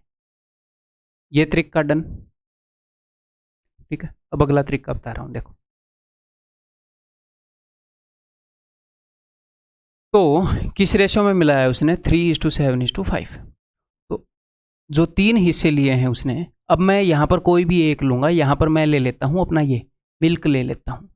जो 3 हिस्से लिए हैं जिस कंटेनर के, उसमें मिल्क कितना है, 1/6। 1/5 मत कर देना भाई, टोटल 6 में से 1 है, 1/6 प्लस 7 हिस्से जिस कंटेनर के मिलाए हैं उसमें 3/7 है, ठीक, प्लस 5 हिस्से जिसके मिलाए हैं उसमें 7/12। और एक ही चीज़ लेना, मैं मिल्क ले रहा हूँ हर एक जगह, ये नहीं है कि बीच में वाटर ले लो। ठीक, क्लियर। डिवाइडेड बाई टोटल कितने हिस्से हो गए, 7 और 3 10 और 5 15। और आपको एक बात पता है, इन 15 को हम साथ के साथ यहाँ पर भी लिख सकते हैं, लेकिन वो प्रैक्टिस में मैं आपको करवाना स्टार्ट करूँगा, अभी हम बेसिक से कर रहे हैं। ठीक है, तो भाई चलिए इसको सॉल्व करते हैं। ठीक है, यह आ गया 1/2, यह आ गया 3, यह आ गया 7 5 35/12। बिकॉज नीचे 12 हैं तो ऊपर क्यों ना मैं 6 से ऊपर और नीचे मल्टीप्लाई कर दूँ। आप बोलोगे सर बहुत इंटेलिजेंट हो आप, थैंक्स। तो नीचे 6 दूनी 12 आ गया, ऊपर आ गया 6, और ये क्या है 7 और 7 5 35, 35 और 6 41/12। मैंने इन दोनों को जोड़ दिया, प्लस में क्या है 3। मैं जस्ट ऊपर वाले का सम निकाल रहा हूँ, फिर बटे में 12 कर देंगे। ठीक है, 12 3 36, तो 77 बटे में 12 बटे में 15। ऊपर वाले को मैंने सोल्व किया, वो आ गया 77/12 बटे में 15। तो ये कितना हो गया, ये हो गया 77 आउट ऑफ 180।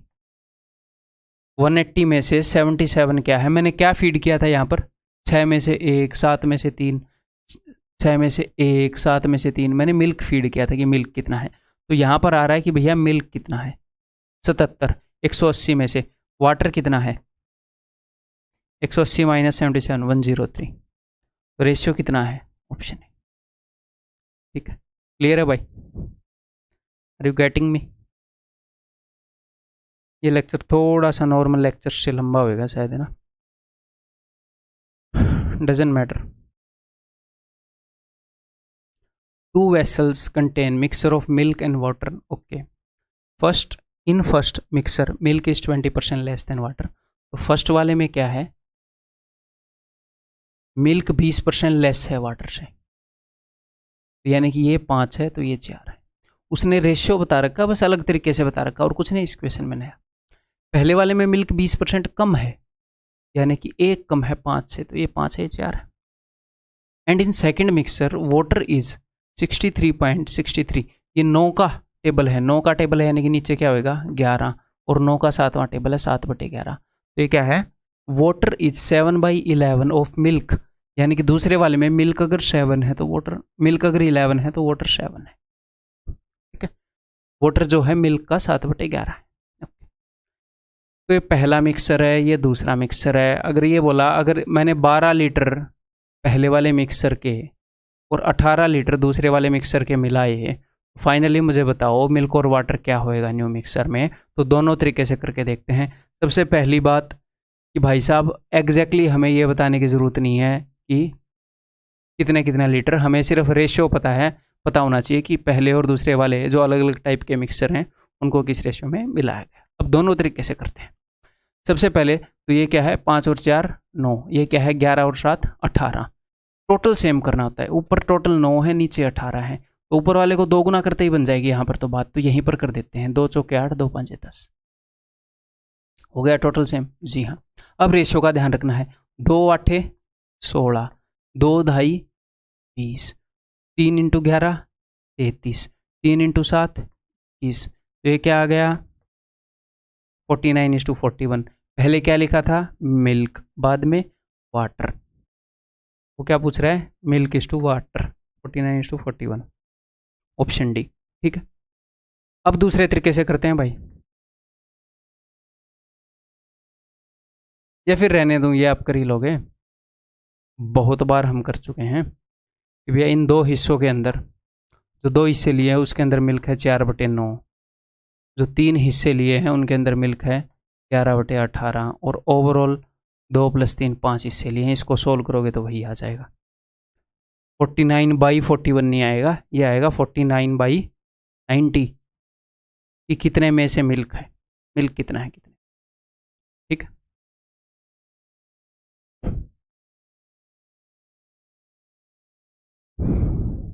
ये बताओ, आज आपको लग रहा होगा मैं थोड़ा अनईजी हूँ। जब लेक्चर स्टार्ट किया ना, मैंने बोला था तभी लाइट चली गई, एसी बंद हो गया, और स्टूडियो के अंदर आपको पता नहीं है शायद, अगर आपने देखा नहीं है तो काफ़ी लाइट्स होती हैं स्टूडियो के अंदर, हैं तभी चमक रहे होते हैं लोग ऐसे, वो बहुत ज़्यादा गर्मी क्रिएट करती है।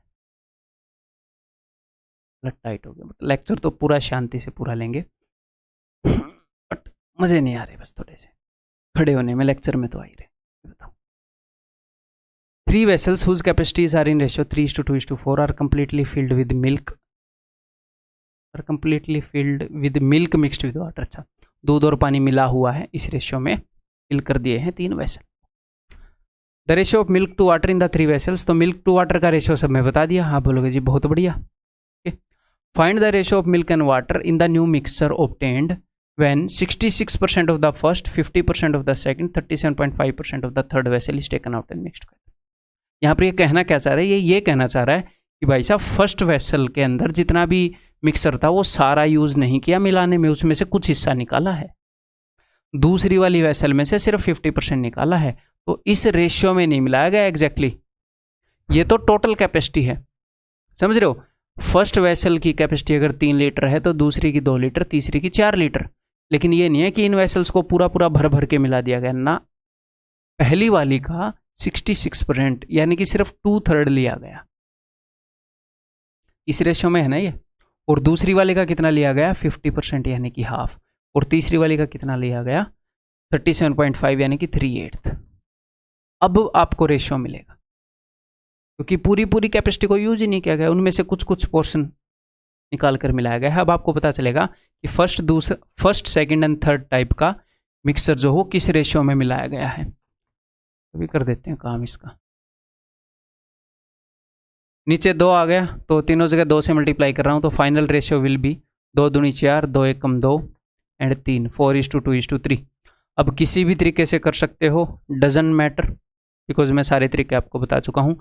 मैं उस रेशियो वाले इक्वेट करने वाले से करके दिखा देता हूँ आपको। यहाँ पर टोटल है भाई साहब 8, यहाँ पर टोटल है 5, देख लेते हैं उससे बेटर रहेगा कि नहीं। यहाँ पर टोटल है 4, तो 8 पंजे 40 मुझे टोटल बनाना है, तो इसको मैं मल्टीप्लाई करूँगा 10, 40 बनाना है, तो इस रेशियो को मैं मल्टीप्लाई करूँगा 5 से, इस रेशियो को मल्टीप्लाई करूँगा 8 से, और इस रेशियो को मल्टीप्लाई करूँगा 10 से। ठीक है, तो 5 थी 15, 5 5 25, 8 से 8 चौके 32, 8 एकम 8, 10 से 10 एकम 10, 10 थी 30। तो मैंने रेशियोज़ की टोटल क्वांटिटीज़ इक्वल कर दी। अब मुझे ये रेशियो देखना है, पहले वाले के 4 पोर्शन, अब मैं इसको 4 से गुणा करूँगा, तो 15 चौके 60, 25 चौके 100, इसको मैं 2 से गुणा करूँगा 64 और 16, इसको मैं 3 से गुणा करूँगा 30 और 90, अब मैं जोड़ दूंगा उत्तर आ जाएगा 206 और 120, 154। ठीक है, यानी कि ये कटेगा 2 से, 77, 1:3, ये आ गया। और अब हम देखेंगे कि सेम ही पूछा है क्या। पहले मैंने क्या लिखा है, पहले मैंने लिखा है मिल्क इज टू वाटर, इन्होंने क्या पूछा है, find the ratio of milk and water. ठीक है, ये देखना ज़रूरी है। यहाँ पर मिल्क इज टू वाटर देकर वो वाटर इज टू मिल्क पूछ लेता है कई बार, ठीक है। और 77 1:3 1:3 77, तो ये तो हर एक क्वेश्चन में देखना जरूरी है जिसमें भी ऐसे ऑप्शन गिवन हो कि भाई जो पूछा है वही मैं बता रहा हूँ कि नहीं।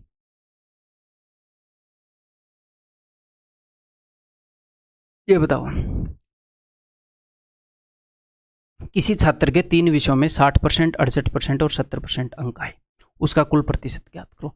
ये उसका फर्स्ट सब्जेक्ट है, ये उसका सेकंड सब्जेक्ट है, ये उसका थर्ड सब्जेक्ट है। इसमें उसके 60% आए, ठीक है जी। इसमें उसके 70% आए, ठीक है जी। इसमें उसके 68% आए, बहुत बढ़िया। इसमें उसके 70% आए, ठीक है जी। तो 60% कितने में से आए बता रखा है, नहीं बता रखा। 68% कितने में से, नहीं बता रखा। 70% कितने में से, नहीं बता रखा। तो क्या आप खुद अपनी तरफ से अज्यूम कर लोगे कि टोटल मार्क्स सेम ही होंगे तीनों के? अगर तीनों के टोटल मार्क्स सेम हो तो आप सिंपली एवरेज निकाल सकते हो इनकी, है। लेकिन ये नहीं है कि हमारे स्कूल में हर एक सब्जेक्ट के टोटल मार्क्स सेम थे तो इस क्वेश्चन में भी सेम होंगे। वो बताएगा कि सबके टोटल मार्क्स सेम हैं, सेम नहीं है तो ये पेपर 100 का है, ये 150 का है, ये 200 का है। 100 के 60%, 150 के 68%, 200 के 70%। फिर आप इसको काटोगे, हैं कि 5 20, 5 30, 5 40, 10 से ही काट देते, जो भी है। फिर आप मार्क्स बता सकते हो। इस केस में डिस कैन नॉट से हमें पता ही नहीं है किस चीज़ का परसेंट है, ठीक है। अगर इस टाइप का क्वेश्चन आंसरेबल आएगा तो इस टाइप का आएगा। देखो, student scored 40%, 50%, 60%, 70% marks in 4 test in which the maximum marks are in this ratio. Maximum marks इस रेशियो में, हमें एग्जैक्टली मैक्सिमम मार्क्स हमें नहीं चाहिए। हमें ये पता है कि अगर ये 1 का 40% है तो 2 का 50%, ये 3 का 60%, पास। अब लगा देंगे वेटेड एवरेज। 1 × 40, 1 × 40 40, 2 × 50 100, 3 × 60 180, 4 × 70 280, डिवाइडेड बाई सब कुछ 10। 1 + 2 + 3 + 4 = 10। 10 से मैं सबको काट रहा हूँ, ठीक है। तो कितना आ जाएगा ये? 28 और ये 18, 46, 46 और 14, 60, 60% आ जाएगा। ऑप्शन सी, ठीक है। क्लियर है? ये बताओ,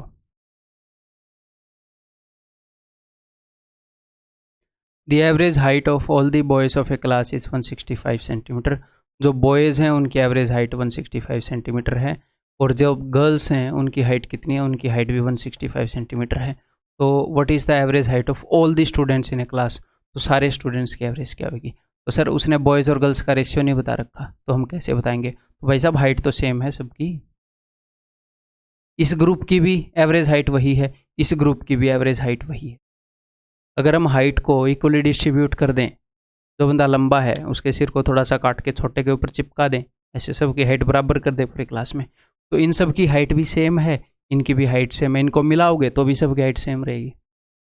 अगर 2 ग्रुप, 3 ग्रुप, 4 ग्रुप की एवरेज सेम है तो फिर रेशियो पता करने की ज़रूरत नहीं है, मैंने आपको बताया था। तो वही आएगी, तो यहाँ पर कैन नॉट से नहीं आएगा, ठीक है। अगर एवरेज अलग अलग ग्रुप की सेम ही है तो फिर किसी भी रेशियो में हो सेम ही रहनी है, ठीक है जी। अब ये कुछ इजी क्वेश्चंस कर लेंगे हम प्रॉफिट एंड लॉस के और SICI के, फिर बढ़िया बढ़िया क्वेश्चन अपनी प्रैक्टिस के टाइम करेंगे। 2/3 ऑफ ए कंसाइनमेंट, कंसाइनमेंट का क्या मतलब है? कोई भी सौदा कर रहे होंगे वो, उसका 2/3 was sold at a profit of 66%, ठीक है। एंड द रेस्ट, तो 2/3 यानी कि 3 में से 2। अगर टोटल कंसाइनमेंट की वैल्यू 3 यूनिट है तो उसमें से 2 यूनिट के ऊपर हमें 6% का प्रॉफिट हुआ। प्रॉफिट क्या होता है? +6%। हमारी जो वैल्यू थी 6% बढ़कर मिली हमें। जैसे कभी पॉपुलेशन बढ़ जाती है, इंडिया में तो बढ़ती है, घटती नहीं है। कभी पॉपुलेशन बढ़ जाती है, कभी घट जाती है। तो यहाँ पर क्या हुआ? रुपये 6% बढ़ गए, लॉस होगा तो 6% घट जाएंगे। तो इसलिए प्रॉफिट को प्लस से रिप्रेजेंट करेंगे। परसेंटेज चेंज मैटर करता है, सिर्फ इंक्रीमेंट नहीं हो सकता, सिर्फ डिक्रीमेंट नहीं हो सकता, कुछ भी हो सकता है। तो बस उसको हम लिखते रहेंगे। तो अगर टोटल कंसाइनमेंट की वैल्यू 3 यूनिट तो उसमें से 2 यूनिट 2/3 के ऊपर 6% प्रॉफिट, एंड द रेस्ट यानी कि बाकी के 1 यूनिट के ऊपर 3% का लॉस। तो ये बोल रहा है ओवरऑल प्रॉफिट या लॉस 540 का ओवरऑल प्रॉफिट हुआ। इसने रुपए में बताया है, लेकिन हम तो परसेंटेज में निकाल सकते हैं जी। 2 हिस्सों के ऊपर 6% का फायदा, एक हिस्से के ऊपर 3% का लॉस। ओवरऑल फायदा नुकसान बताएं। 2 × 6 प्लस का 12, 1 × 3 माइनस का 3, डिवाइडेड बाई 2 + 1 3, तो 12 में से 3 गए, 9/3 यानी कि 3%। ओवरऑल 3% का प्रॉफिट हुआ। सर प्रॉफिट कैसे बोल रहे हो, बिकॉज ये पॉजिटिव आया। ओवरऑल 3% का प्रॉफिट हुआ। सर ये 3% किसका है? ओवरऑल कंसाइनमेंट का जो भी कॉस्ट प्राइस था उसका 3%। और ये बोल रहे हैं 540 का प्रॉफिट हुआ, यानी कि 3% = 540, 1% = 540/3, और कंसाइनमेंट की वैल्यू यानी कि कंसाइनमेंट का 100% विल बी 18,000। ठीक, क्लियर है? प्रॉफिट एंड लॉस के काफ़ी कॉम्प्लेक्स क्वेश्चंस आते हैं, प्रैक्टिस में करेंगे, और मज़ेदार आते हैं। ईजीएस्ट मेथड बताऊंगा, उनको ऐसे ऐसे समेट दोगे। उन क्वेश्चंस के लिए जो बेस्ट मेथड अवेलेबल है उससे हम कर रहे होंगे। वैसे तो हम हर एक जगह ही बेस्ट मेथड अवेलेबल है उसी से कर रहे हैं अब तक, हर एक चीज़। A person bought 76 cows and sold 20 cows, तो उसने 76 काउज खरीदी and sold 20 cows at 15% profit, तो 20 काउज को उसने 15% प्रॉफिट पर बेच दिया। 40 काउज एट 19% प्रॉफिट, ठीक है। एंड रिमेनिंग काउज, तो 40 और 20 60, बच कितनी गई? 16। टोटल 76 थी, 60 हो गई, 16 बच गई। Remaining cows at 25% profit and got a profit of this as a whole. Overall उसको इतने रुपए का फायदा हुआ। तो हम एक बार परसेंटेज में निकाल लें, तो एग्जैक्टली कितनी काऊ बेची ये मैटर करता है, सिर्फ रेशियो से काम चल जाता है। तो रेशियो से काम चल जाता है, तो रेशियो निकाल लो, क्यों बड़ी कैलकुलेशन कर रहे हो। ओवरऑल प्रॉफिट निकालने के लिए आप रेशियो निकाल ही सकते हो, ठीक है। तो 5 × 15 75, 10 × 19 190, 4 × 25 100 बटे में 19, ठीक है। तो ये कितना हो जाएगा भाई, फ्रैक्शन में आएगा ये ना। तो इससे अगर मैं इसको 10 दे दूं तो 200 और 300, 365/19, 365/19 इतने परसेंटेज का फायदा। सर ये कट नहीं रहा, तो कट नहीं रहा तो कोई दिक्कत नहीं है, हमें फायदा इतने % हुआ, ठीक है। हमें जो भी फायदा हुआ वो इतने % है ओवरऑल जो कॉस्ट प्राइस था उसका। इसका कॉस्ट प्राइस जितनी भी गाय थी, जो भी पूरा सौदा हुआ है, ये पूरा लेन देन कितनी गायों का हुआ है, ये पूरा लेन देन 76 गायों का हुआ है। तो उस पूरे लेन देन के अंदर ओवरऑल हमें इतना प्रॉफिट मिला। 20 गायों के लेन देन में इतना मिला था, 40 के में इतना, 16 के में इतना, सबका मिला के हमें इतने % प्रॉफिट हुआ। ये बोल रहे हैं भाई इतना प्रॉफिट हुआ, अच्छा तो इसका मतलब इतने % की वैल्यू ये है, तो 1% की वैल्यू क्या होगी? तो 1% की वैल्यू हो जाएगी किसका? 1%, जो भी पूरा सौदा हुआ है सारी 76 गायों का, जो भी 76 गायों का कॉस्ट प्राइस है उसके इतने % की वो वैल्यू है। तो 1% की वैल्यू क्या होगी?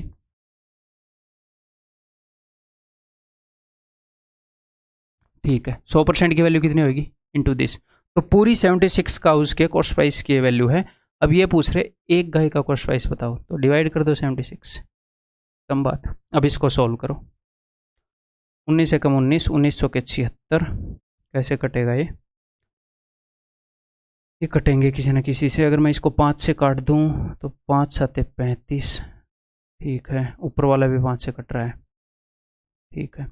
ये कट रहा है 73 से, 7 से 9 पर जाएगा, 9 30 27 9, हाँ जी ये 9 पर जा रहा है, ठीक है। तो 4 से इसको काट देते हैं, 4 5 20, 9 5 45, 450 should be the answer. Clear है? अंडरस्टैंडिंग बिल्ड कर लो अपनी, फिर इसको और मजबूत करेंगे। Mister Gupta deposited ₹3,000 in a bank at 10% per annum and ₹5,000 in another bank at 8% per annum. The rate of interest on the whole sum is। देखो उसने 3,000 रुपये जो कहीं पर रखे हैं वो बढ़ रहे हैं 10% के हिसाब से हर साल, और जो 5,000 रुपये रखे हैं, रेट का क्या मतलब है? मुझे एक बात बताओ, रेट का मतलब है कि हर साल भाई कितने % ब्याज मिल रहा है, हर साल इसका रुपया कितने % बढ़ रहा है। 3,000 रुपये के ऊपर ब्याज लग रहा है 10% के हिसाब से, 5,000 के ऊपर 8% के हिसाब से। ये बोल रहा ओवरऑल रेट क्या है, तो हमें ओवरऑल रुपये नहीं चाहिए, सिर्फ रेशो चाहिए कि 10% पर कितना माल रखा 3 यूनिट, 8% पर कितना रखा 5 यूनिट।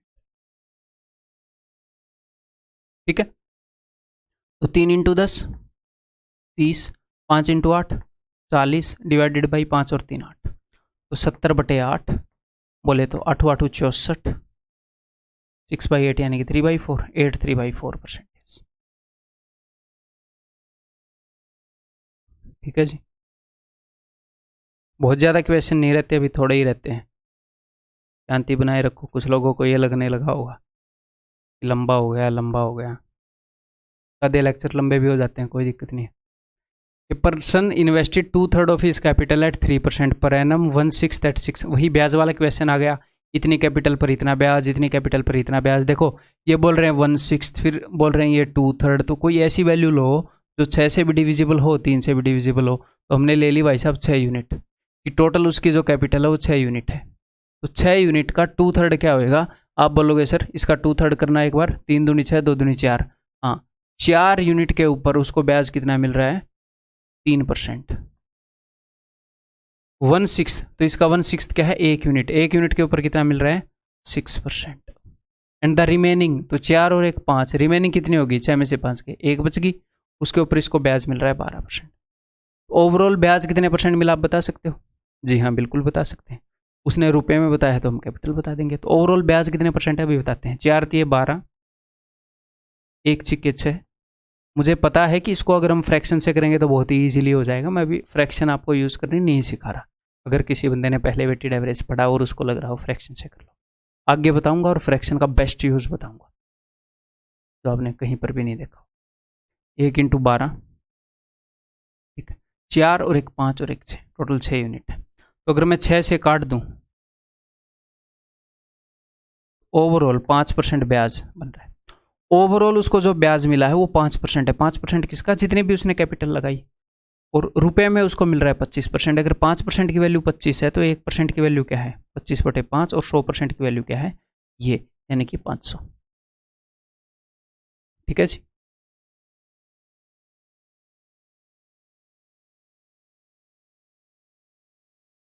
क्लॉथ मर्चेंट, 3-4 क्वेश्चन है बस।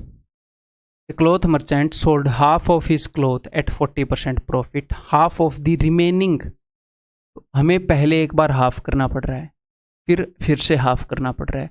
ऐसी वैल्यू ले हाफ यानी कि 1/2, ऐसी वैल्यू लें जो 2 बार 2 से डिवाइड हो जाए, क्योंकि फिर बचे हुए का हाफ किया। 4 ले लेता हूँ, टोटल जो उसके पास क्लॉथ था वो 4 यूनिट था। A cloth merchant sold half of his cloth, तो 4 यूनिट का आधा यानी कि 2 यूनिट उसने बेच दी 40% प्रॉफिट पर, तो बच कितनी गई, फिर 2 यूनिट बच गई। तो जो हाफ ऑफ द रिमेनिंग जो बची है उसकी हाफ, 2 यूनिट बेच दी तो 2 बच गई, उसकी हाफ यानी कि 1 यूनिट, 1 यूनिट उसने बेच दी एट 40% लॉस। ठीक है जी, एंड द रेस्ट जो रिमेनिंग, अब तक 2 और 1 3 यूनिट हुई है, जो रिमेनिंग 1 यूनिट है वो बेच दी कॉस्ट प्राइस पर। तो भी मुझे ध्यान से बताओ यहाँ पर मैं क्या लिखूँ। मैं यहाँ पर क्या लिख रहा हूँ कि 2 यूनिट के ऊपर उसको फायदा हुआ 40%, 1 यूनिट के ऊपर उसको नुकसान हुआ 40%। तो मैं यहाँ पर लिख रहा हूँ प्रॉफिट या लॉस, फायदा या नुकसान कितना हुआ, ये उसने बेच दी कॉस्ट प्राइस पर। क्योंकि कई बंदे यहाँ पर लिख देते हैं 100%, जितने रुपए लगाए थे उतने ही मिल गए 100%, ना हम ये नहीं लिख रहे कितने रुपए मिल गए, हम लिख रहे हैं फायदा या नुकसान कितना हुआ। अगर आप एक चीज़ 50 रुपये की लाकर 50 रुपये की बेच दोगे, आपको कोई फ़ायदा होगा नहीं सर, नुकसान ही होएगा वैसे तो तेल का, बट उसको हटाओ, क्वेश्चन में तेल का नहीं लगाते हैं, पेट्रोल का खर्चा नहीं। 50 की चीज़ लाकर 50 में बेच दोगे तो क्या फ़ायदा होएगा, कुछ फ़ायदा नहीं होएगा। क्या नुकसान होएगा, कुछ नुकसान नहीं होएगा। तो 0% प्रॉफिट 0% लॉस, तो जब वो कॉस्ट प्राइस पर बेच रहा है तो 0% प्रॉफिट या लॉस हो रहा है उसको, यहाँ पर 0 लिखेंगे। 2 यूनिट के ऊपर 40% फायदा, 1 यूनिट के ऊपर 40% नुकसान, 1 यूनिट के ऊपर 0% फायदा है नुकसान। ओवरऑल क्या फायदा है नुकसान अभी देखते हैं। 2 × 40 80, 1 × 40 माइनस का है तो -40, आगे आएगा 0 डिवाइडेड बाई, सर 0 वाले को भी ऐड करेंगे कि नहीं, हाँ करेंगे, वो भी तो उसका हिस्सा है ना, 4 यूनिट कपड़ा था उसका टोटल, तो 2 और 1 3 और 1 4, 80 - 40 40/4 यानी कि 10। ओवरऑल 10% का प्रॉफिट आएगा, ये पॉजिटिव आया ना, तो 10% का प्रॉफिट आएगा। ठीक है, ये बताओ। शुगर वर्थ ₹32 पर केजी, तो कोई शुगर है उसका रेट बता दिया इन्होंने, तो जो कॉस्ट है एवरेज कॉस्ट बता दी ना, and ₹36 per kg are mixed with a third variety. 3 variety मिलाई गई है, एक का रेट ₹32 पर केजी, एक का रेट ₹36 पर केजी। पहली वेराइटी का रेट क्या है? ₹32 पर केजी। अगली का क्या है? ₹36 पर केजी। अगली का क्या है इन्होंने बताया नहीं। एक तीसरी वेराइटी है, ये पहली वेराइटी, ये दूसरी वेराइटी, ये तीसरी वेराइटी। मुझे एक बात बताओ, ये एवरेज को रिप्रेजेंट करती है वैल्यू या क्वांटिटी को? ₹32 पर केजी वाली कितने मिलाई, कितने किलो मिलाई, वो रिप्रेजेंट करती है क्वांटिटी को। ये कई बच्चे ये बोलेंगे कि ये भी तो रुपए है, क्वांटिटी नहीं, ये एवरेज है, कितने किलो का एवरेज प्राइस ये। ठीक है, बताया था मैंने यहाँ पर cost, average weight, average marks, average height, ये एवरेज। इफ द किस रेशियो में मिलाई, ये इसने बता दिया। थर्ड वेराइटी के साथ किस रेशियो में मिलाई? 1:3, 1:2:3। पहली, दूसरी और 3 क्वांटिटी इस रेशियो में मिलाई। ये अगर 1 किलो है तो ये 2 किलो, ये 3 किलो। ठीक है, अब की बार उसने क्या किया, उसने एक चीज़ को मिसिंग छोड़ दिया, एक एवरेज को मिसिंग छोड़ दिया। वो कई बार कर देता है, कोई दिक्कत नहीं है, और फाइनल एवरेज बता देता है। और फाइनली जो उसकी एवरेज है वो है 37 1/3। तो आप क्या करोगे, एक टुकड़े की एवरेज है 32, 2 टुकड़े की एवरेज 36, 3 टुकड़े की एवरेज पता नहीं, टोटल कितने टुकड़े हो गए? 3, 2, 5 और 1 6, 6 टुकड़ों की एवरेज इतनी। ओवरऑल सम को इक्वेट कर देंगे। यहाँ पर 1 × 32 से मुझे मिला 32, 2 × 36 से मुझे मिला 72। यहाँ पर आप मान लो x, 3 × x से आपको मिला 3x, तो ये किसके बराबर होना चाहिए? 6 × दिस। इस एक की एवरेज 32 है, तो यहाँ पर टोटल सम क्या हो जाएगा? मान लो ये 1 किलो चीनी है, ये 2 किलो चीनी, ये 3 किलो चीनी, तो ओवरऑल होगी 6 किलो चीनी। 1 किलो चीनी का रेट है 32, तो टोटल ₹32 खर्च हुए। 2 किलो चीनी का एवरेज रेट है 36, तो टोटल ₹72 खर्च हुए। 3 किलो चीनी का रेट है x, तो टोटल ₹3x खर्च हुए। और 6 किलो जो ओवरऑल चीनी थी उसकी ओवरऑल एवरेज इतनी है, तो टोटल रुपए जो खर्च हुए, यहाँ पर टोटल रुपए इतने खर्च हुए 6 किलो पर, यहाँ पर इतने, तो इनको हम इक्वेट कर सकते हैं, तो ऐसे इक्वेट करेंगे। ठीक है, तो अगर इसको हम 6 से गुणा करेंगे तो आप ऐसे भी गुणा कर सकते हो, मन ही मन में इसको ऐसे सोचो।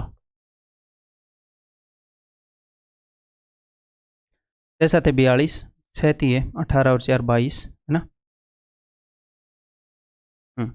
और 6 × 1/3 क्या आ जाएगा? 2, तो 224। अब आपको इसकी वैल्यू मिल जाएगी।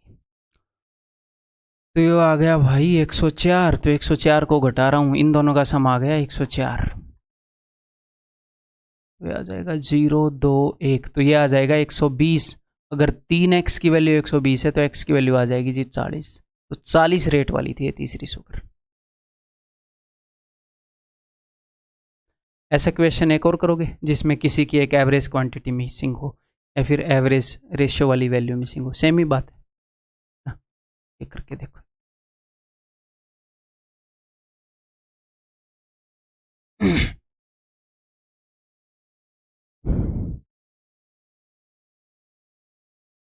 The arithmetic mean of the scores of a group of students in a test was 52। Arithmetic mean यानी कि एवरेज, पूरे स्कोर्स की एवरेज बता दी 52 है। द ब्राइटेस्ट 20% ऑफ देम, जो बच्चे ज़्यादा चमक रहे थे, ज़्यादा फेयर एंड लवली लगा के आ रहे थे, वो कहते वो ब्राइट थे, वो क्लास में चमक रहे थे। द ब्राइटेस्ट 20% ऑफ देम यानी कि 20% स्टूडेंट जो सबसे इंटेलिजेंट थे, उनकी एवरेज उसने बता दी 80 है। ठीक, एंड द डलेस्ट, जो सबसे नालायक थे 25%, जो 3 बार कोर्स को रिपीट नहीं कर रहे थे, उनकी एवरेज है 31। ठीक है, the mean score of the remaining, जो बच गए वो कितने परसेंट हो गए? ये दोनों मिलाकर हो गए 45%, है ना। तो जो बच गए वो हो जाएंगे 100 - 45, 55%। 55% की एवरेज बोल रहा है, बताओ। तो मैंने मान ली x है, बिल्कुल सभी। 100% की एवरेज कितनी है? 100% की एवरेज उसने स्टार्टिंग में बताई है पूरी क्लास की 52। एक मिसिंग है, ये बता सकते हो कि नहीं? और क्या किस रेशियो में मिलाए गए, सिर्फ ये ज़रूरी है? एग्जैक्टली कितने मिलाए गए ये ज़रूरी है? एग्जैक्टली तो उसने बताया भी नहीं कितने स्टूडेंट है, नहीं बताया ना, सिर्फ परसेंटेज बताया। आपको कहाँ पता है एग्जैक्ट स्टूडेंट कितने हैं? नहीं पता है? लेकिन परसेंटेज में भी इतनी भारी भारी वैल्यू है, एटलीस्ट हम रेशियो ले लें, छोटी कर लें, 5 से काट लो। ठीक है। 4 × 80 यहाँ पर हो गया टोटल जी 320। तो हमें पता है इसके टोटल से इन दोनों का टोटल का सम घटाना है, तो वैसे ही काट लेते हैं। ये हो जाएगा 1040 यहाँ का टोटल, है ना। यहाँ का टोटल हो जाएगा 320, यहाँ का टोटल हो जाएगा 155। तो इन दोनों के सम को मैं काट रहा हूँ। ये 475। 10 में 5 गए 5, 13 में 7 गए 6, 9 में 4 गए 5, 565 है। तो 11x is equal to this. यहाँ पर 11x आएगा ना, तो मैं इसको 11 से काट रहा हूँ। 11 5 55 यार, फिर तो एक ही आएगा। 11 से कट क्यों नहीं रहा? कट जाना चाहिए ना, मैंने कुछ गड़बड़ कर दी। या अप्रोक्सीमेट आ रही है, अप्रोक्सीमेट आ रही होगी। तो 11x is equal to 565। x की वैल्यू हो जाएगी डिवाइडेड बाई 11। 11 5 55, 11 कम 11, 51 4/11। वो रही अप्रोक्स आ रही है ऑप्शन बी। ठीक है जी, ये बताओ, ये लास्ट क्वेश्चन है टेंशन मतलब। इसके बाद चैप्टर ऑफ है, यानी कि ये वाला लेक्चर ऑफ है, पूरा चैप्टर नहीं। A man buys a field of agriculture land for 3,60,000। He sells 1/3 at a loss of 20%, 2/5। तो एक जगह 1/3 ले लिया, 3 से डिवाइड हो, एक जगह 2/5 ले लिया, 5 से डिवाइड हो। तो पूरी लैंड की मैंने 15 यूनिट मान ली। तो 15 यूनिट का 1/3 क्या हो गया, यानी कि 5 यूनिट। 5 यूनिट को उसने बेच दिया 20% फायदे में। ठीक है। एंड 2/5, तो इसका 2/5 क्या होएगा, 2/5 6। 6 यूनिट को उसने बेच दिया। अच्छा, इसको 20% लॉस में बेचा था, आप बोल रहे थे, सुन गए मेरे को। तो 6 यूनिट को उसने बेच दिया 25% फायदे पर। बचा खुचा 6 और 5 11 यूनिट की ट्रांजैक्शन हुई है। 15 में से 11 गए, बाकी की 4 यूनिट को उसने कितने % फायदे या नुकसान पर बेचा? अगर ओवरऑल 6 और 4 10 और 5 15, पूरी 15 यूनिट को उसने, वैसे हमने 15 मानी थी, वहीं से डायरेक्ट लिख सकते हैं, उसने इतना प्रॉफिट मेक किया है। तो बताओ परसेंटेज में कितना प्रॉफिट मेक किया है? डायरेक्टली दिख रहा है कि 10%। ओवरऑल उसको फायदा हुआ है 10% का। उन्हीं तरीकों से अभी निकाल देंगे। यहाँ पर अगर मैं x मानूं तो ये देखो, यहाँ पर आएगा -100, यहाँ पर आएगा प्लस का 150। तो यहाँ पर टोटल कितना है? यहाँ पर टोटल है प्लस का 50, और यहाँ पर क्या है? यहाँ पर है 4x, और यहाँ पर क्या है 150। तो प्लस के 50 में यहाँ पर कितना होता कि 150 आया? आप बोलोगे सर यहाँ पर 100 हो, 100 और 50 150, यानी कि x की वैल्यू क्या है? x की वैल्यू है जी 25, 4x की वैल्यू 100 है, तो बस यही। तो उसको 25% का फायदा हुआ। तो at what price must he sell the remaining field to make an overall profit of. अच्छा, उसने रुपए में पूछा, हम पहले भी रुपए में कर सकते थे, अब भी कर सकते हैं। जो बची खुची है उसको उसने 25% प्रॉफिट पर बेचना चाहिए। तो देखो, टोटल अगर उसकी ज़मीन 15 यूनिट है, तो उसमें से 4 यूनिट है जिसके बारे में वो पूछ रहा है। तो टोटल उसकी ज़मीन कितने की थी? ये, इसमें से 4/15, इतनी ज़मीन के ऊपर उसको 25% प्रॉफिट चाहिए। इसमें से 4/15 ज़मीन की ये कॉस्ट प्राइस पड़ेगी, मुझे चाहिए 25% प्रॉफिट। तो मैं यानी कि जो भी कॉस्ट प्राइस पड़ी है उसके 5/4 में बेचूंगा। ये उत्तर आएगा। 15 चौके 60, 60 छिक्के, तो 5 चौके 20 छिक्के, 120 के आगे 3 0, ऑप्शन सी। ठीक, तो यहाँ पर अपना वेटेड एवरेज का बेसिक मैंने कवर करा दिया। बेसिक अंडरस्टैंडिंग आपकी बिल्ड की है। अलग अलग तरह के जो क्वेश्चन आते हैं मिक्सर के, प्रॉफिट लॉस के, SI CI के, इसी को हम स्ट्रेंथन करेंगे आगे जाकर प्रैक्टिस के अंदर। 2 लेक्चर होंगे बड़े बड़े प्रैक्टिस के। इससे अगले चैप्टर, इससे अगला जो लेक्चर होएगा वो आपका एलिगेशन का होएगा। वहाँ पर हम ऐसे ही एलिगेशन के बेसिक्स अपने बिल्ड करेंगे। ठीक है, लास्ट क्वेश्चन था, अगली वीडियो के अंदर में।